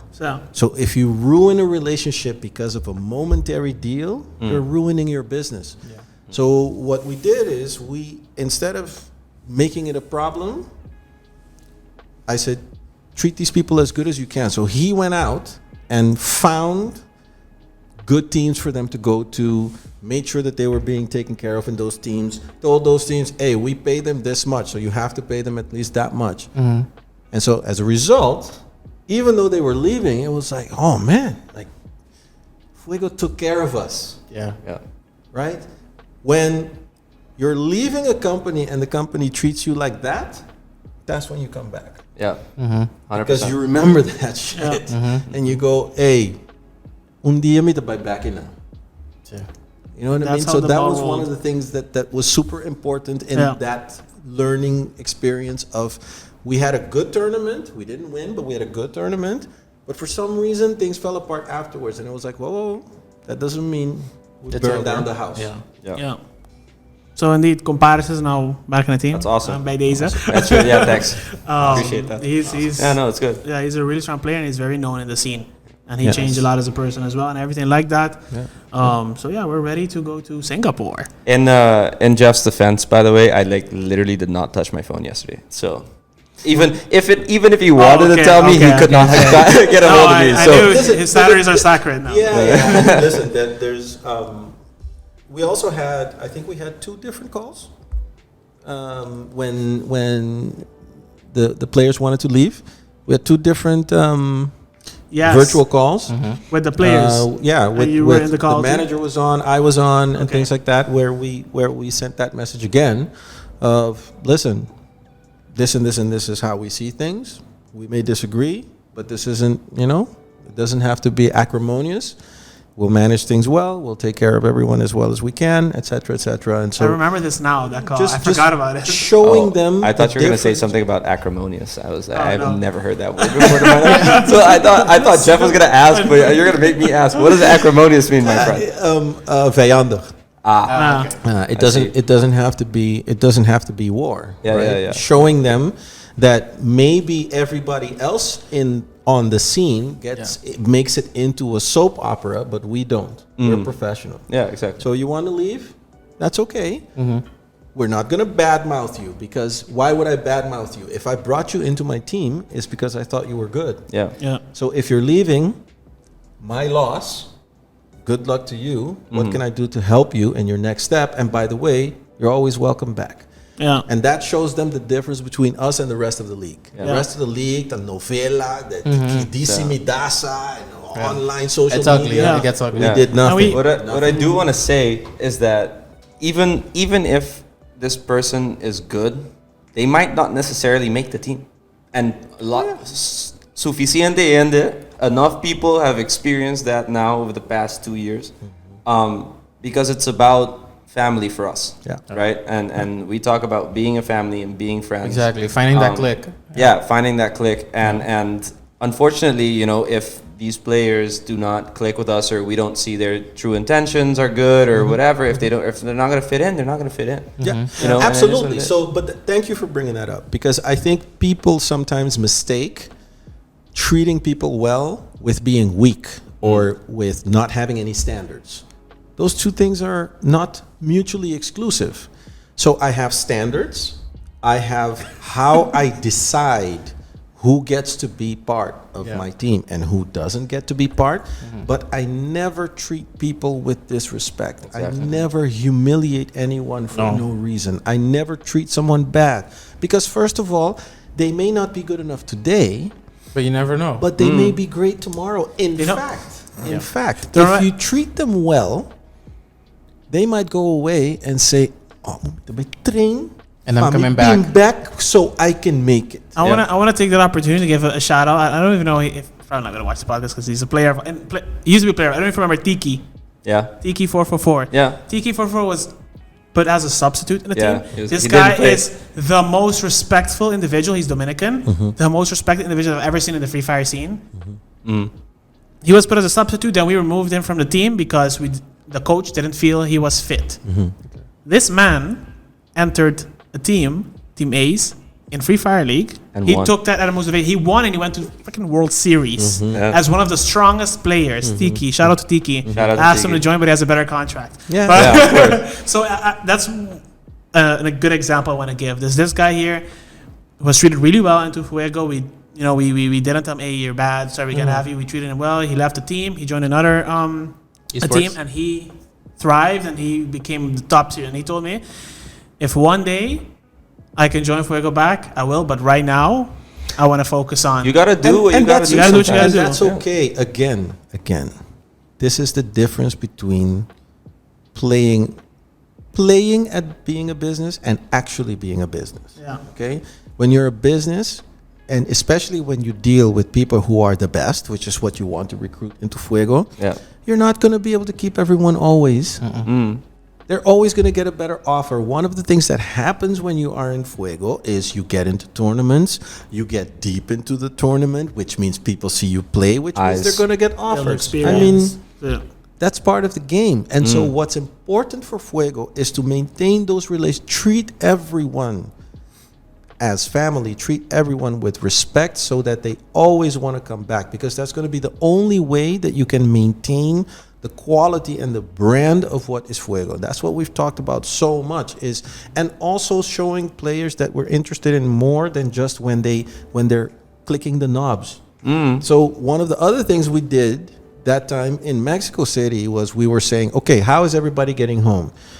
Who's doing this? Who's doing that? Et cetera, et cetera. So it wasn't just, the game is over, good luck. Bye. Yeah. So You know, so those things to me are, and again, I take those things seriously because that's how I want to build my companies as well. And in any company that I've been involved with, people will recognize this if they watch this podcast, that I try to convey the same thing, the same respect for the security guard outside that the CEO gets. Not devaluing people, not talking down to anyone just because they happen to be this or that or whatever. Because when you do that, you build real relationships. And at the end of the day, businesses consist of human beings. So if you treat the human beings like crap, your business will be crap. Right? 100%. For sure. But listen, we just talked about something, and we're going to transition here. So I'm actually going to say the word transition in order for us to transition, because I think, Georgie mentioned before, and I agree with him 100%. One of the things that we do want to get to is where Fuego is today. And I mean, listen, man, I'm just, everything else aside, I'm just super proud of what you guys have accomplished. I think it's something amazing, and it's something that should be talked about more on the island. Because again, of the importance of showing, especially the new generation, which you guys are part of, that you can actually take something that is a pure idea in your head and you can make it real, man. And it can be something as out there as esports that nobody believed in 5 years ago. I don't care who they are. If they pretend now like they knew back then, they're lying. Because we had the conversations with them, right? They didn't believe it, except if they happened to be a player themselves or something, you know. But in terms of as a business, nobody believed in it, but it's here today, and you're proving it. And I mean, for example, we can see here on the camera, there's Alcolado Glacial, which is local, but this is JBL. Yeah. That is a global brand right there. Let me get him with a quick spray. So Just calm it down. So I think one of the things that we should talk about right now is several aspects of Fuego. Fuego has grown from starting with one team, just in Curacao, to having multiple league teams in multiple countries, playing multiple tournaments. You're a member of multiple conferences in different countries. You should talk a little bit about the evolution of the sponsorships, right? Especially getting international sponsors as well. And I think a little bit also about the apparel development, which, by the way, I'm going to plug here. I still want my updated Fuego jersey. I love that. I love that freaking jersey, man. The reason why he wants an updated jersey, okay, fair. We do have a different design now and everything. That's going to be, launched soon as well. But it was super tight on him. It was a little bit too small. He's getting muscles now. I gotta get. If you get me the old design, maybe I could make something. But okay, we'll see. Don't tell everybody that, because then everybody's gonna. Then everyone's gonna want it. We gotta clip that. But I think it's a good thing to like jump into the fact, or actually discuss a little bit how the whole acquiring sponsors how's that journey been? 3 years ago, 2 years ago, how long ago? How people have been perceiving. So actually, let's go into how those meetings went. So Georgie was talking about if it's a 1 hour meeting, 45 minutes, you're just talking about how great esports is and why people should invest. Yeah. And now, people are, I guess, more open, and you have international sponsors as well. So how has been your experience going into those meetings and asking for sponsors? if I have to go back to the first few meetings I've had, you know, Yeah. this is before Georgie joined Fuego. Some of them were okay, some of them were really bad, but what is important is that I managed back then to convince the dream, the vision. Yeah. And what was really nice about a lot of the local companies is that they really liked how passionate I was, and they wanted to support it and be part of something that can become big. And I can take, for example, Ictual or Profound, MCB, you know, companies, and there are multiple more companies that don't really understand it as much, but they want to support the youth because they know how many gamers there are on the island. They know that there's a big, let's say that, Following? no, stigma, the word? Yeah, okay. Yeah. Around. It's a stigma. See, around the players just being Sitting at addicted, home, sitting at home, yeah. eating chips. That was just the eating chips reference. It's a good one. See, and they want to support it because they know that it's something that, you know, of course, has potential, but they don't know 100% if a team from Curacao can make it. But you never know, you know what I mean? And they want to support it. So that's what happened in the first year, I would assume. We did a lot of cool stuff. It was since the beginning, not just monetary, but also strategically. For example, Ixo invited us for the first event in Trinidad, yeah. which was a competition, but also for me to be able to go there and network and get to know more potential partners, you know, get to know about the Caribbean scene with telecommunications, technology, the orange economy, et cetera, So that's what you call as well strategic partners that believe in you, right? Same with Profound. They have they're a large digital agency in the whole region. They're really supported with, you know, marketing, web development. They created a website, so they believed in it. Not only throw money, Hasibokos, slap my logo on your jersey, but they really wanted us to succeed. Got us connected with a lot of different parties. So that's what I really liked about the local sponsors. I got to jump in a little bit and mention three of your very early backers as well. Volkswagen, Yeah. Porsche, Curacao. Big shout out to them because your first event was there. That's really good. Huge shout out. That's a really good to mention because those were the first guys that Oz introduced me to. And this is before, because those that don't even Volkswagen, Porsche, Esperamos and Ayen, La Amiga, Esperamos, and Helper. Yeah, because that's Those- before the whole Fuego hype. Exactly. became a thing. That was not even a sponsorship in my opinion. Those were actually the main group, and I think we still have the group chat. We just haven't ever spoken in it, where we sat and we really spoke about the vision esports, and all five of us in that room really believed in the vision. Ricardo from Esperanza, still a supporter. Firas from Volkswagen, still a supporter. Ayen from Helper, still a supporter. La Amiga, still a supporter.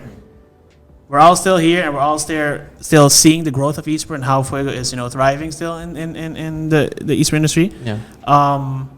So those are definitely people that I will never forget. We will never forget. They're the beginning, Of course. and yeah.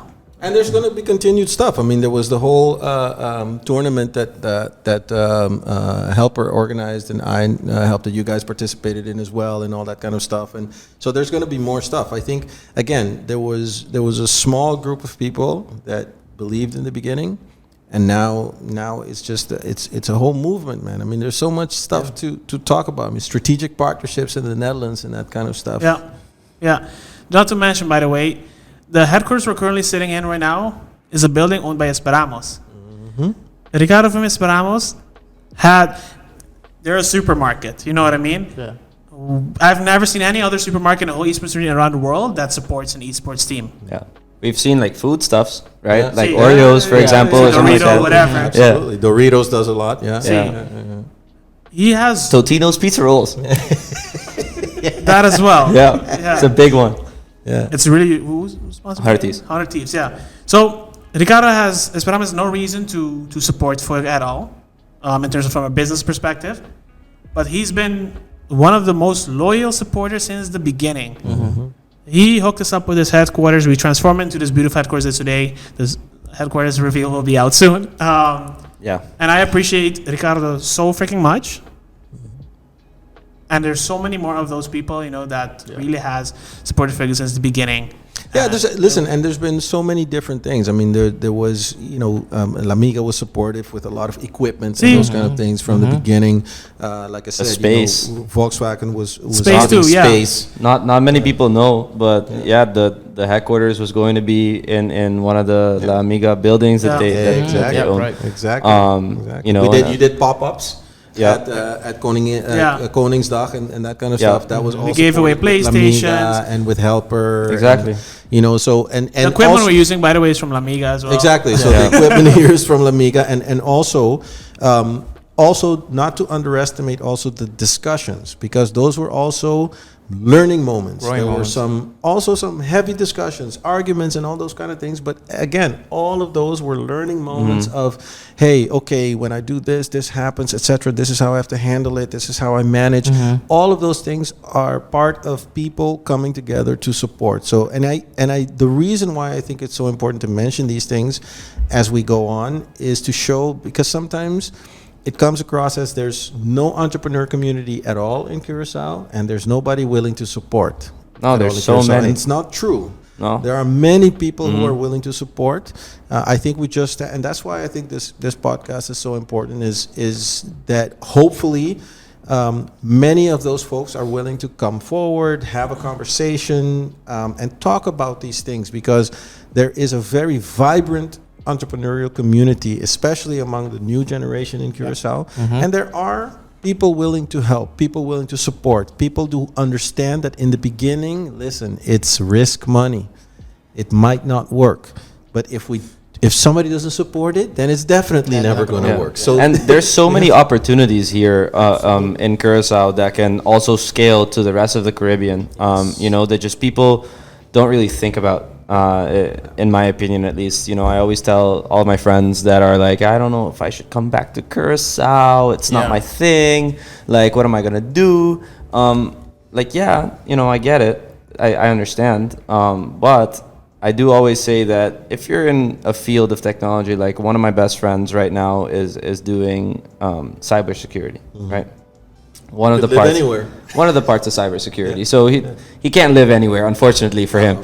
But he's doing one part of cybersecurity that requires him to be on site. okay, if he's doing a knock, then I can't talk about it, obviously. Yeah, but I have a sense of what you're talking about. yeah, so I can't talk about I it. spent 11 years in telecom, so I get it. Yeah, I have an idea what you're talking but he's doing that, and he's like, I don't know what would I do, when I come back to Curacao. And I tell him, look, you're at the cutting edge of a field, right? That people have no idea about in the Caribbean, in general, Latam, South America, they're not there yet. You know what I mean? You're at the cutting edge.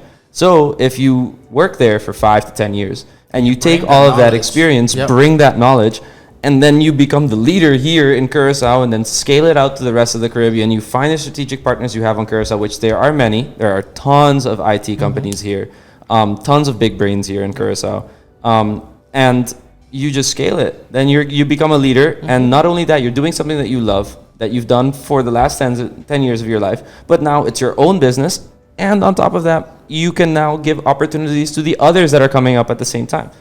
People like us, our age, between 20 and 26, then those are the next generation. When you were studying or you were working for 5 and 10 years to getting all of that knowledge, and then you support them so that they can come back and you keep that circle going. Absolutely. Because, by the way, can I, if I may, I'd like to take that ambition even a little bit further, right? So I would say he doesn't even have to scale down his ambition by coming back.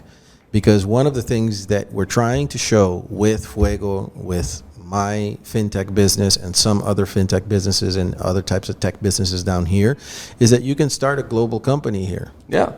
I mean, that's why, it's 2022. 100%. Definitely. You don't have to be in the United States or in Europe or wherever to start a global company. You can be in the Caribbean, and yes, also on Curacao, and start a global company. I mean, Fuego is an international company, right? Arguably, it's more beneficial for you to start a company down here because of all of the challenges that you face, not only different currencies, but how to connect with different payment methods and banks and all of this other stuff, and transportation issues because there's no logistics here down in the Caribbean. So if you start a company over here and you're successful, and then you can scale it to another couple islands, your company is set up to be a global company. Yes, it's absolutely. It's set in the stars.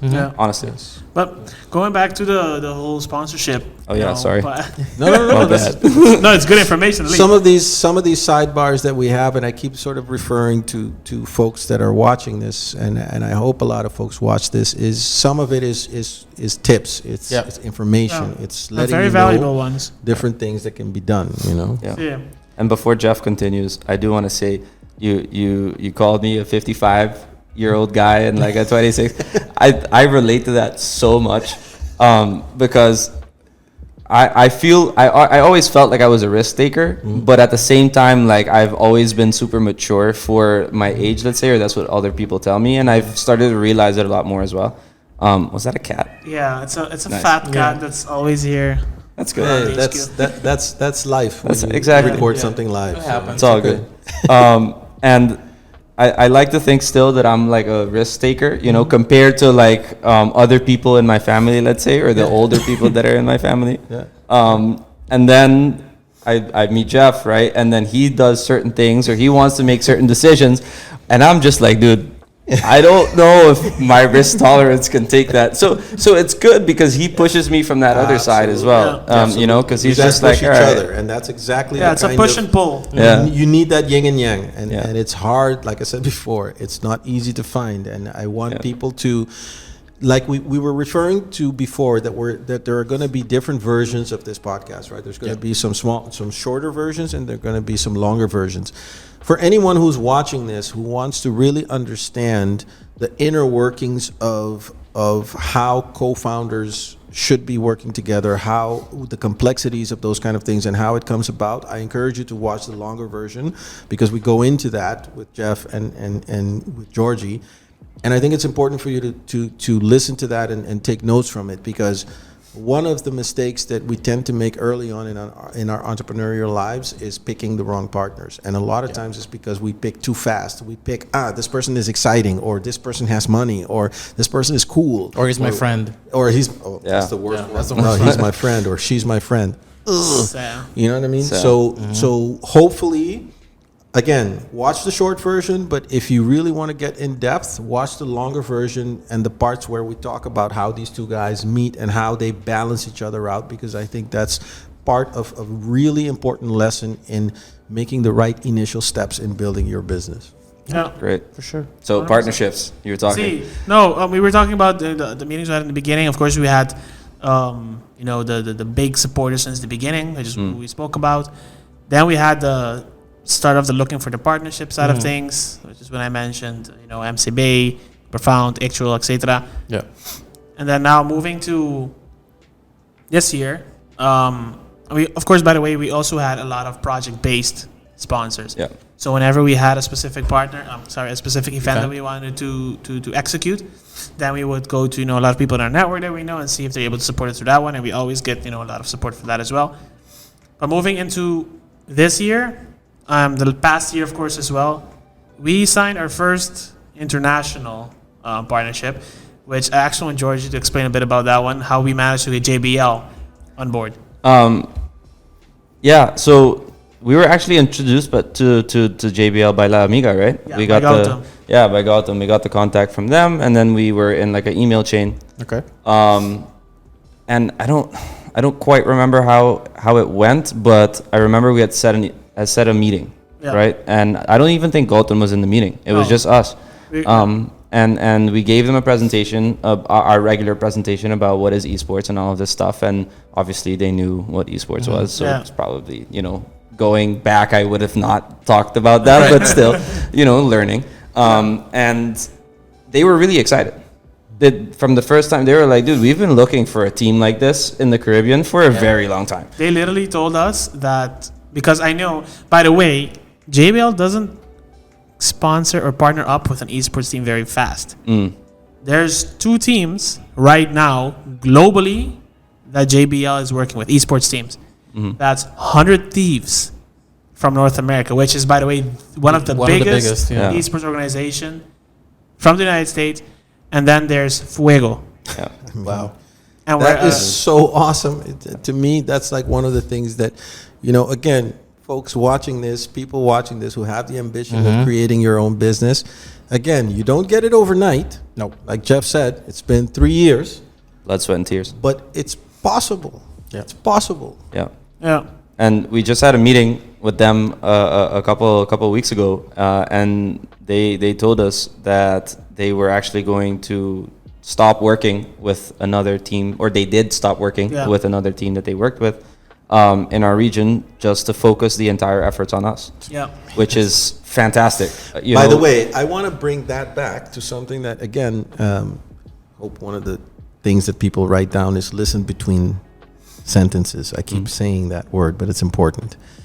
Jeff kind of mentioned in between just now that in the beginning they were doing a lot of project or event-based sponsorships. And then now it's become more sort of annual based, right? Yeah. Right. When we first started doing the planning, we always wanted to have annual based sponsors, obviously, because that makes things a little bit easier. You have money, you can plan a year. But you have to start with small steps. So we started event based. How does event based get you into bigger sponsorships? One very important thing for all of you watching this to keep in mind, you have to deliver. Yeah. So vision is great, partners are great, all these things are great. But one of the things that Fuego does consistently is Fuego delivers. So when they participate in a tournament, they always show up. They represent well. Because every time you go back to the sponsor, every time you go back to an investor, every time you go back to talk to someone who wants to be a strategic partner, what you're showing them is, hey, I went to this tournament, this is what I did. This is how we placed. These are all the mentions we got. This is the exposure we provided to our sponsors. Yeah. That's what JBL is looking at. Yeah. You're looking at, hey, these guys don't miss.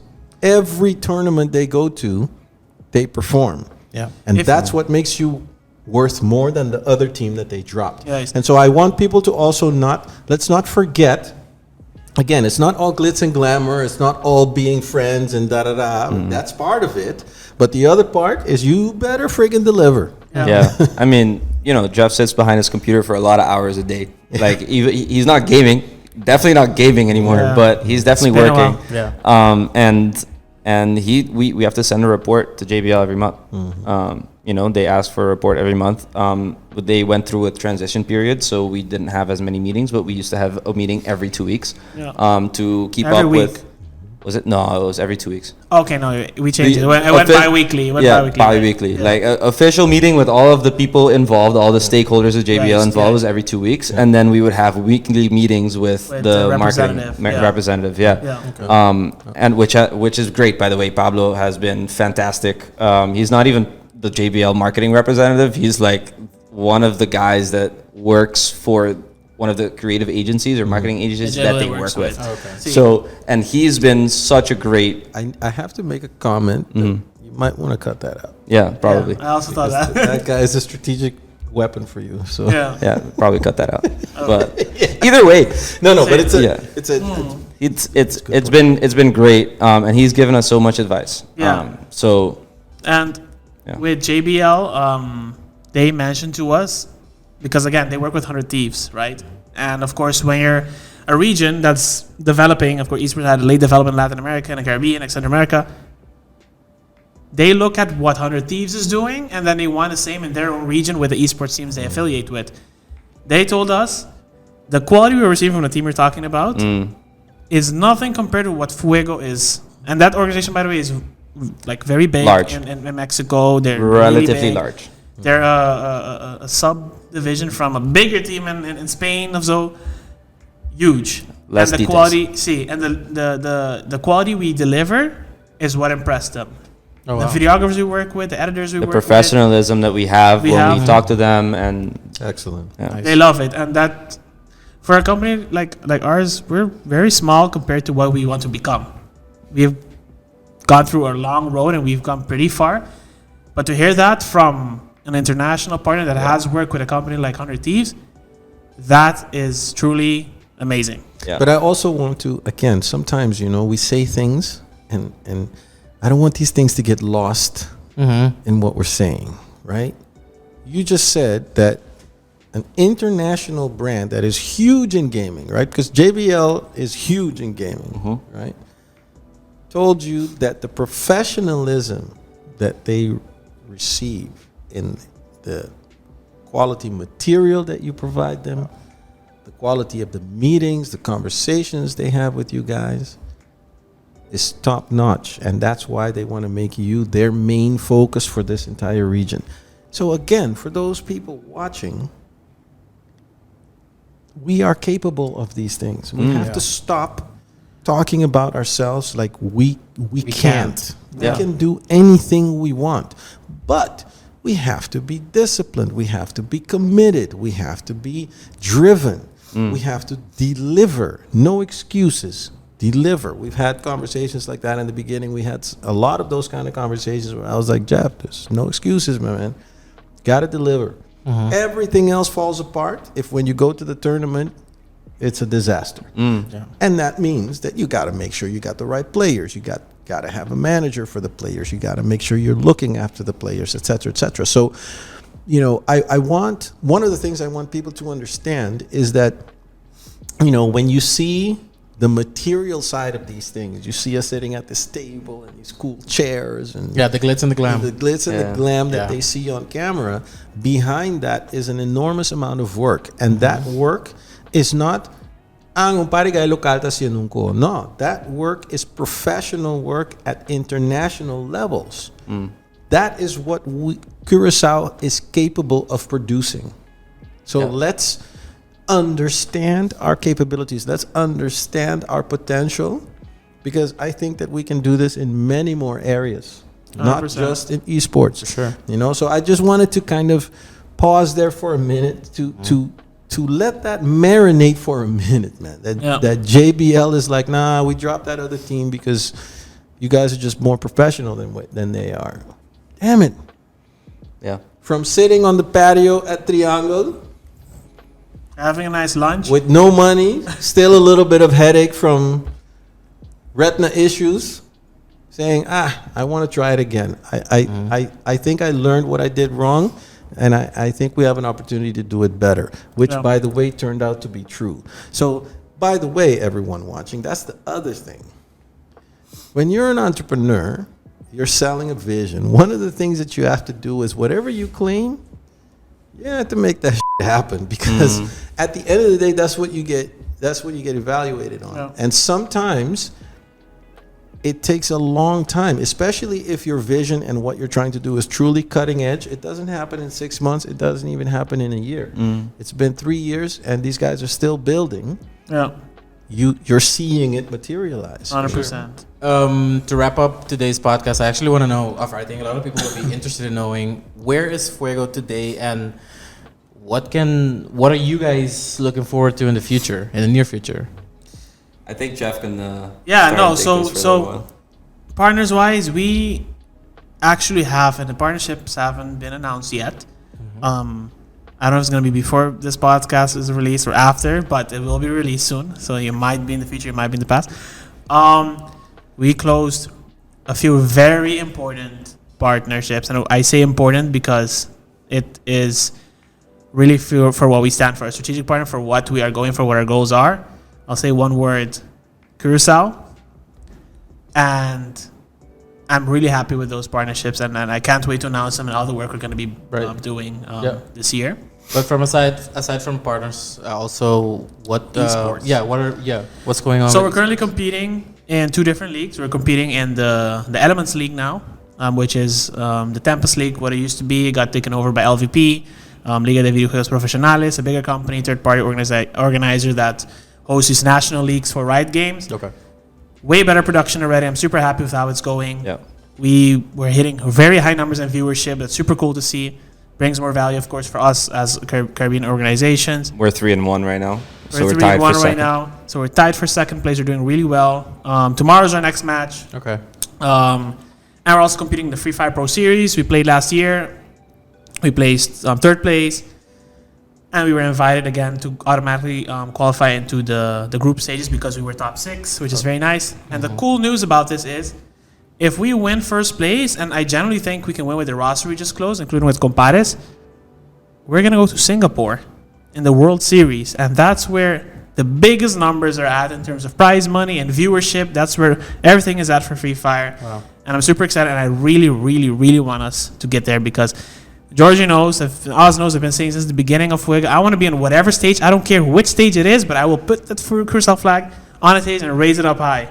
Because it's an organization that came from an island, a tiny island, with so much potential on that stage. Yep. So that's where we're at with esports. And He's putting so much pressure on me to make the nice jersey. By the way, so one of the things I want to mention is that, so that really is something that Jeff said from the beginning, right? So, and that's been for me, in terms of a person listening to his vision and what, because I'm also a very visual person. So what I envisioned from the beginning is also that. So that's That one of the moment. things I've been waiting for is the moment that, because again, and I think you have to explain this more for people. Yeah. So when we went to that tournament in Mexico, you have to imagine we were in a conference hall. So conference halls are like, imagine if you have a football field. Style World Trade Center. Pero más, hoop más grande. Sim. Style wat een veld de voetbal, and it's all covered in. Yeah. And let's say you have, usually convention centers will have the equivalent of maybe 6 football fields, all covered, and then they can split them or they can make it one big hall and those kind of things. Singapore is on a totally different level, man. We're talking about like a soccer stadium, and with a circular podium in the middle, and literally 70,000 people screaming their heads And off. by the way, not to and mention, watching. Singapore is this. I mean, Yeah. that part of the that region is completely fanatics of Free Fire. Right, Yeah. I mean, it'll be gonna be next completely level. full. They treat the players like rock stars, like really like rock stars. So like Jeff was saying, you know, when he's saying that moment of a flag, it's like when Canley won and Yeah, put or the Shurandi flag, Martina. or Shurandi puts the flag, or Ozzy put the flag when the Braves won. Or I know that there's a swimmer that I actually started following. There's a swimmer that did it. There's a kickboxing guy that won. I think he won a K1 championship or something like that, and he also came, you know, put That's the so Curacao sick. flag out there. So.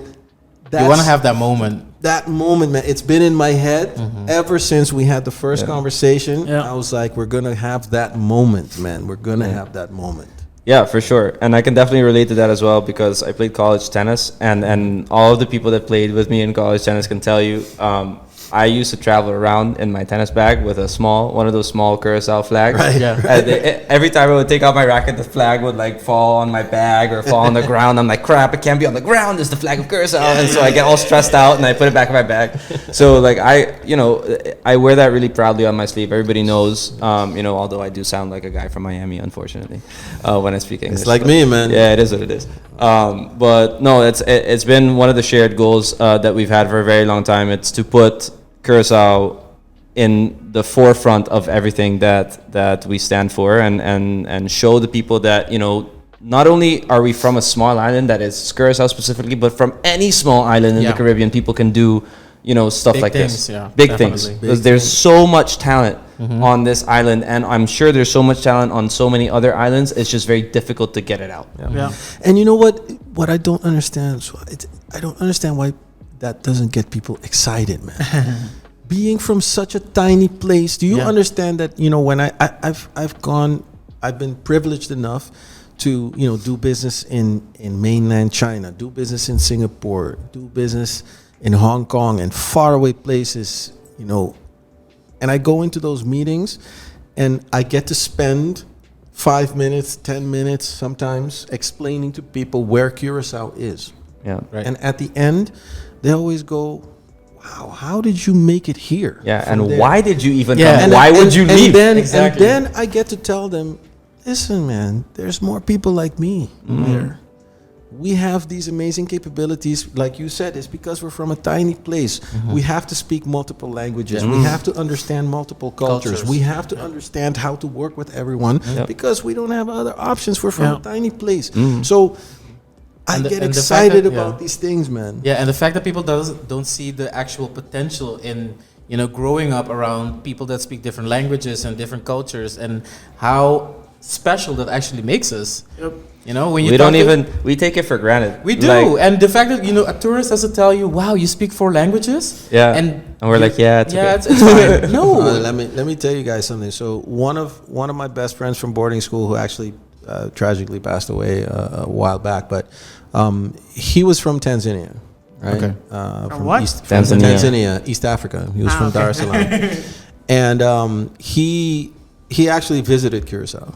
Because we were best friends in boarding school, and we were still best friends in college and stuff, and so he came to visit Curacao, and I want to say this was like 91 or so.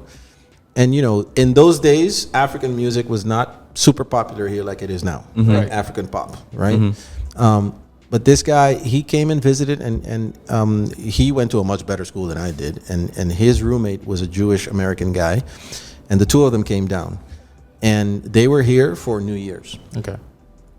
And I'm telling you, and my friends from here who met these two guys will tell you, if you ever get a chance to ask one of them, that both of those guys, when they were here for the whole break, and we went to the New Year's party, and in those days, in the New Year's party, they would always at the end, so they would play salsa merengue just like always, right? And then at around 5 o'clock, Isoko would start playing.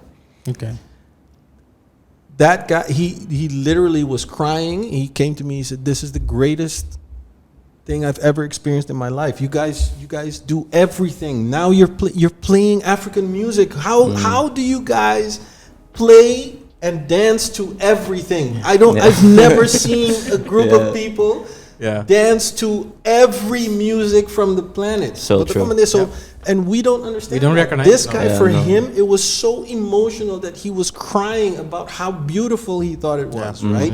And so I always remember that when I think about our potential, about what we're capable of, about what we can do. And I want to also make clear to folks that are watching this that when we talk about that moment, because I firmly believe that moment will come. 100%. Yeah. For me, it's not an end station. That's the beginning. No, that's the beginning. 100%. When that moment When comes, you reach that point, that's a what's exciting about that moment. What comes next? Is that what comes after that moment? That moment will open the So many next doors. universe for what is going to come, right? And by the way, the other, as they say, Now you need to know. the other interesting thing that is in my mind, and I know this is in Jeff's mind as well, is and the Dutch call it stoute ideeën. In the back of your mind, is at one point having one of those tournaments here. Yeah. Because everybody wants to travel to these places, but wouldn't everyone also want to come to the Caribbean to do one of those tournaments? One of our main selling points. One of our main selling points. What I'm saying? So it's like, in terms of the future, you know, obviously these guys are running the business. They're doing a whole bunch of cool things, merchandising, cool stuff that, you know, at some point I'll be too old to participate in, but that's not true. I still like it. We'll grab in the wheelchair. Don't worry. I'll put the logo on the wheels. But you know, there's the business part of it. Obviously, making it profitable. Obviously, showing people again multiple career opportunities. You know, for me, and I know for these guys as well, because we've talked about it.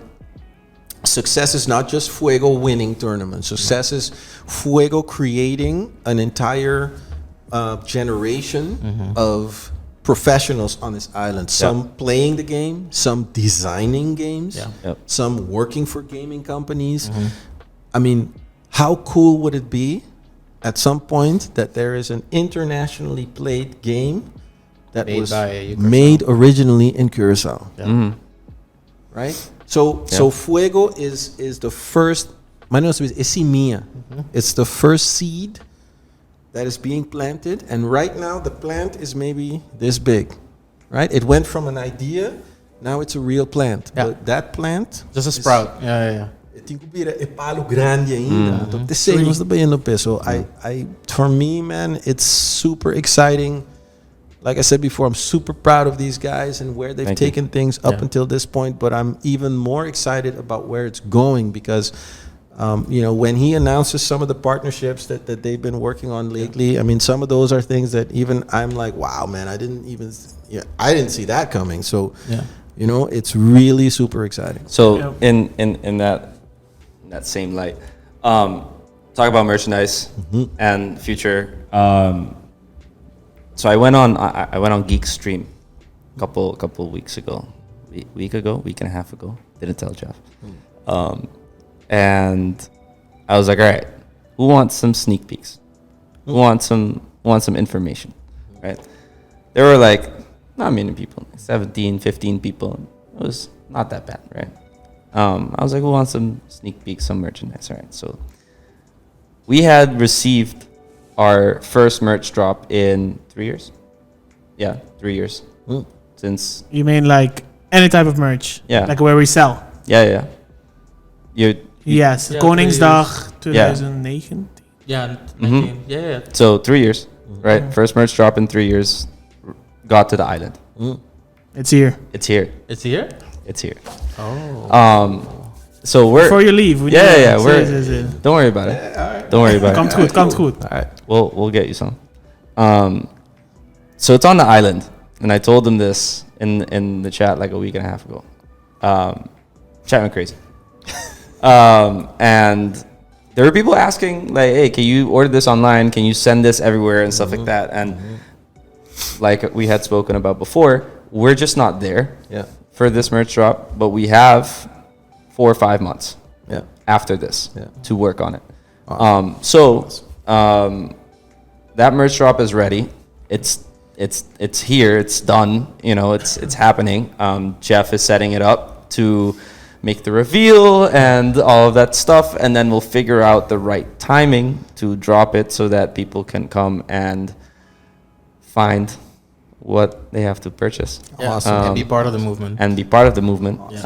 And it is such that we don't want this to be a merch drop that you just have because it's Fuego. We want this to be a merch drop that you have because it's actually an incredible product.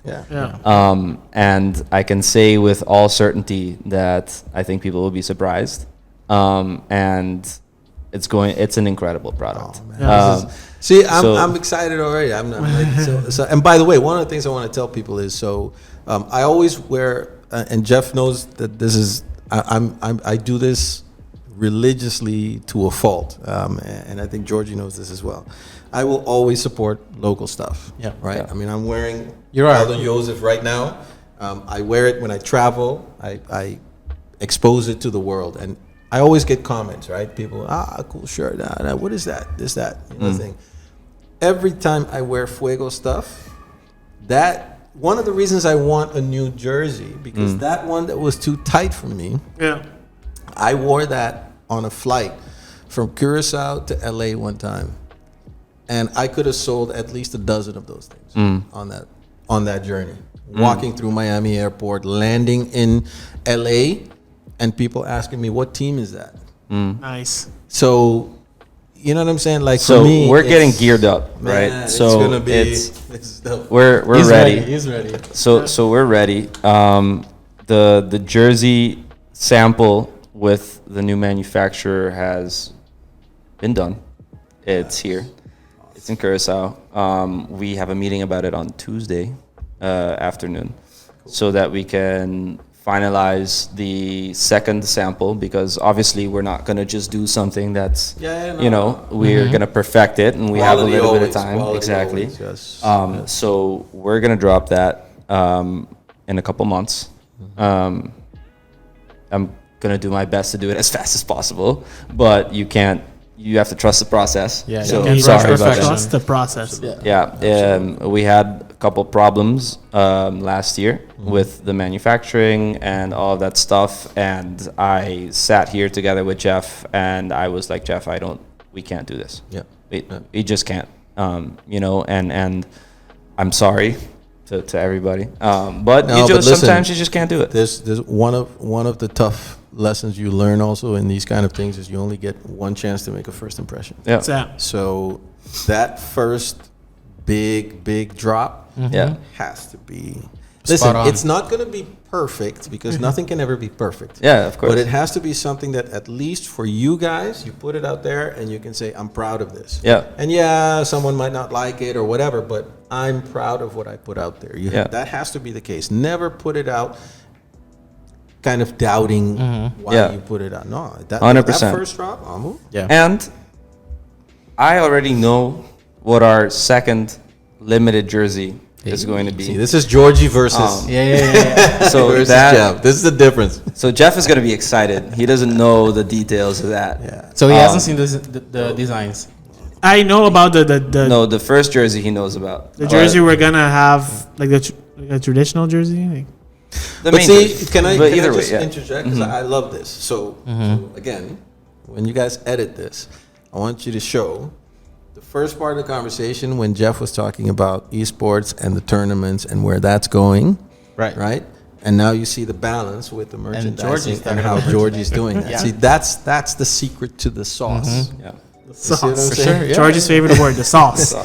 That's the secret to the sauce, right, man. yeah. That's how I know. That's why I'm excited, man, because I know This is gonna work. that these guys are gonna knock this shit out the park. I know it. So the merch drops for the entire year are pretty much set already. So the next 3 to 4 merch drops, we know what we're doing. Jeff doesn't know what we're doing completely yet, Partially.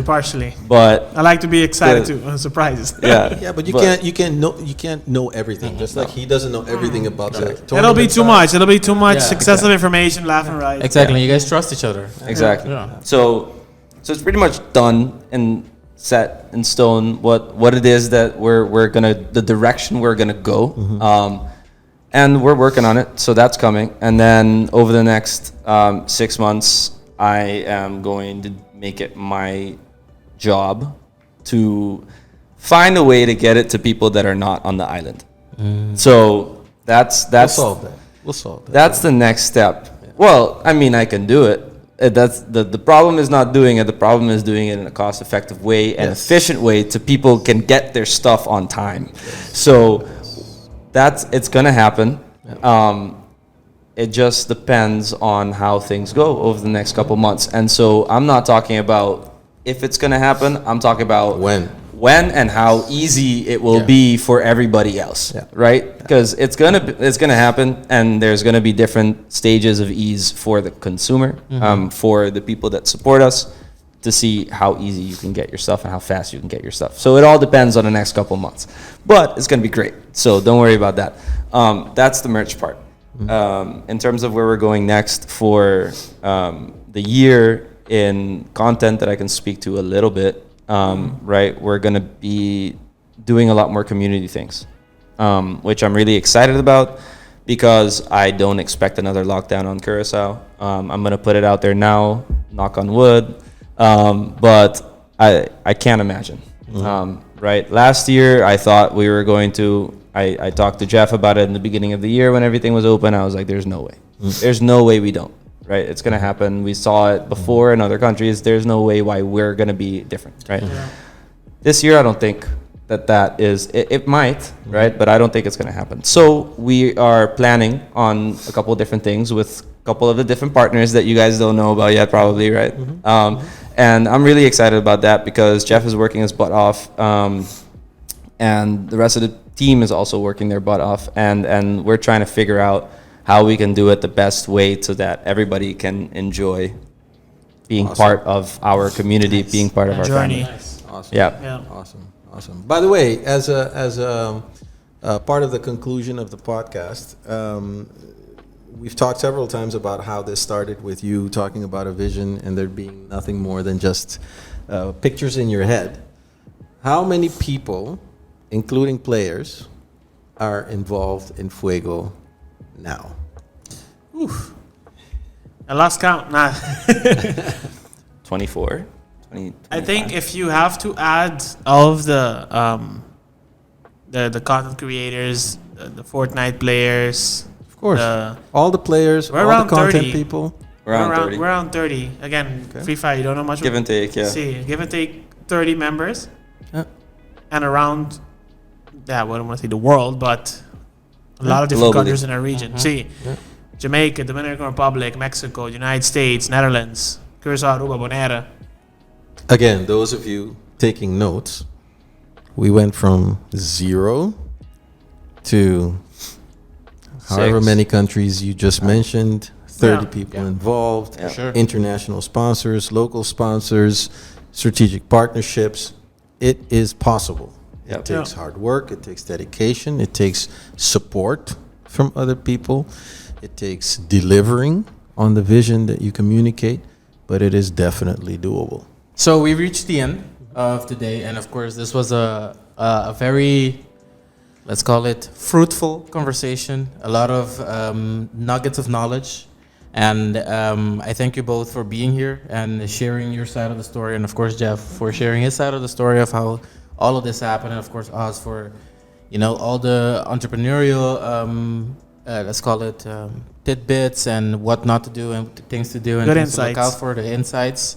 And just for rounding up, give us your final, final thoughts.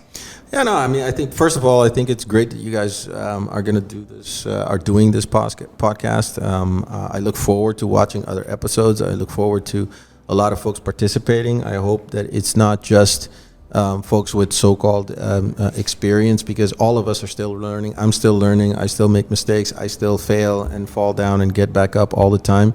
I hope to see young folks that are doing it, young folks, your own peers, people younger than you guys that are doing this, because part of this is about creating a movement, Right. And people realizing that they're not out there by themselves, that there are more people doing it, and that just helps you to, in your own mind, say, okay, I can make it. And so much of this is just about believing that you can make it, and so you keep going, So, but yeah, man, I'm excited about it.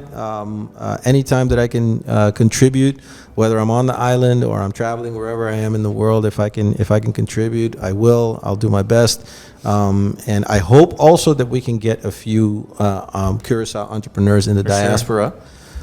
In other parts of the world to also, participate, tell their real stories. I would love, one of the things, for example, just to take a simple example, is baseball players or professional sport athletes. Everybody looks at what they do now and the glamour of that. You should read some stories about minor leagues in baseball and how that actually goes. It's gruesome. it's gruesome, man. And so, but not to discourage people, but to just give people an idea of what it's like and what it takes, and to encourage them by guiding them, giving them, but doen na een idea kita, and then tell them you can make it. These are the steps. Exactly, to not actually get discouraged when it gets tough, Yep. Yeah. Yes. Yeah. So. Yeah. Georgie, your final thoughts. And there's so many. No, I just thank you for the opportunity to be here on the first podcast. Sounds so weird when you're the co-owner. Yeah, but Thank you for inviting me to my own company. that's funny. No, it's we go back and forth, Jeff and I, on me being on camera and doing a lot more stuff and being a regular, because I can't commit the same amount of time that he can and other people can, But I'm really happy that I was able to do this, and that it was with Oz also. I learned so much from him in so little time. For sure. That we've known each other. And through stories that Jeff has told me. So I'm just really happy that I can be here and that we talked about some of the things that we did in the podcast, because people just don't know the story that is behind Fuego, and the more details read between the lines that say that has happened during the podcast. And I also want to encourage everybody out there to, whether you're here on the island still and trying to be an entrepreneur, or whether you are in the buitenland, in somewhere else. Abroad, thank you. It's late. If you're abroad and you're thinking about like, hey, I want to come back to Curacao, or you're not really finding your place over there, there's definitely different opportunities for you over here, and we will find a way to support each other. Always, people from Curacao are very strong. It doesn't matter where you are in the world. You know, we're very connected. We're unified, and part of our mission is to make sure that we can be successful in life. Right. So, you know, we're here to support each other, and, you know, if you ever want to talk about coming back to the island, what there is to do, what resources you have, you know, I always tell everybody this that's in Fuego. My phone number is there. You can talk to me. I won't put my phone number on the podcast, but you can definitely DM me on Instagram or Twitter. I'm much more active on Twitter these days, so you can DM me on Twitter, and then we can talk about it if you want. So Awesome. Guys, thank you so much for being on the first episode of the On the Rise podcast. Yes, sir. Of course, you watching, thank you for tuning into the first episode. And, you know, follow us on Facebook, Instagram, follow All social Jeff on medias. all social media, Twitch, Yes, all sir. the above. And Follow Oz. I'm just kidding. No, man, I'm boring on social media. I'm too old. But no, congratulations, guys. I think this is a 100%. great Thank you so initiative. much. I think it was Thank a great. I think it was almost perfect. What we really looked for yeah. It's in the those first deep podcast. conversations, yeah. is really the inception of Fuego, how it all started, how the relationships were, how it grew, all the struggles. We mentioned so many. We went in depth with it, and we got lessons at the same time. So that was great. I really liked it. Stay tuned for the next podcast. Thank you, Oz, for being here. Actually, not to leave Oz Oz empty-handed. So we're gonna give you this beautiful JBL go-to speaker. Yes. We know you As a travel a thank lot, you so for being on the first episode. Mobile. and now that we know that you're into hip hop and music and Theater. art and all that Theater. stuff, it's even more important. You can take Exactly. music wherever you go with the JBL Go-To. Fantastic, man. Fantastic. Those are water resistant, so I use it actually personally to listen to music when I'm in the shower, because who showers without music these days, Same. honestly. Amen. So, you know, Oh, I love it, man. Thank you You're very welcome. much. Thank You're you, JBL. Thank Shout you, out. Amiga. Shout out to JBL. Enjoy it. And I'll be back, by the way, guys. It's not going to be my last podcast. 100%. I can tell you that right now. All right, not the guys. Yeah. All No, the again, best. thank you so much for being Oz. Thank you for being here, Georgie. And we'll see you guys in the next episode. Yes. All See you right. in the next one. See you. Peace.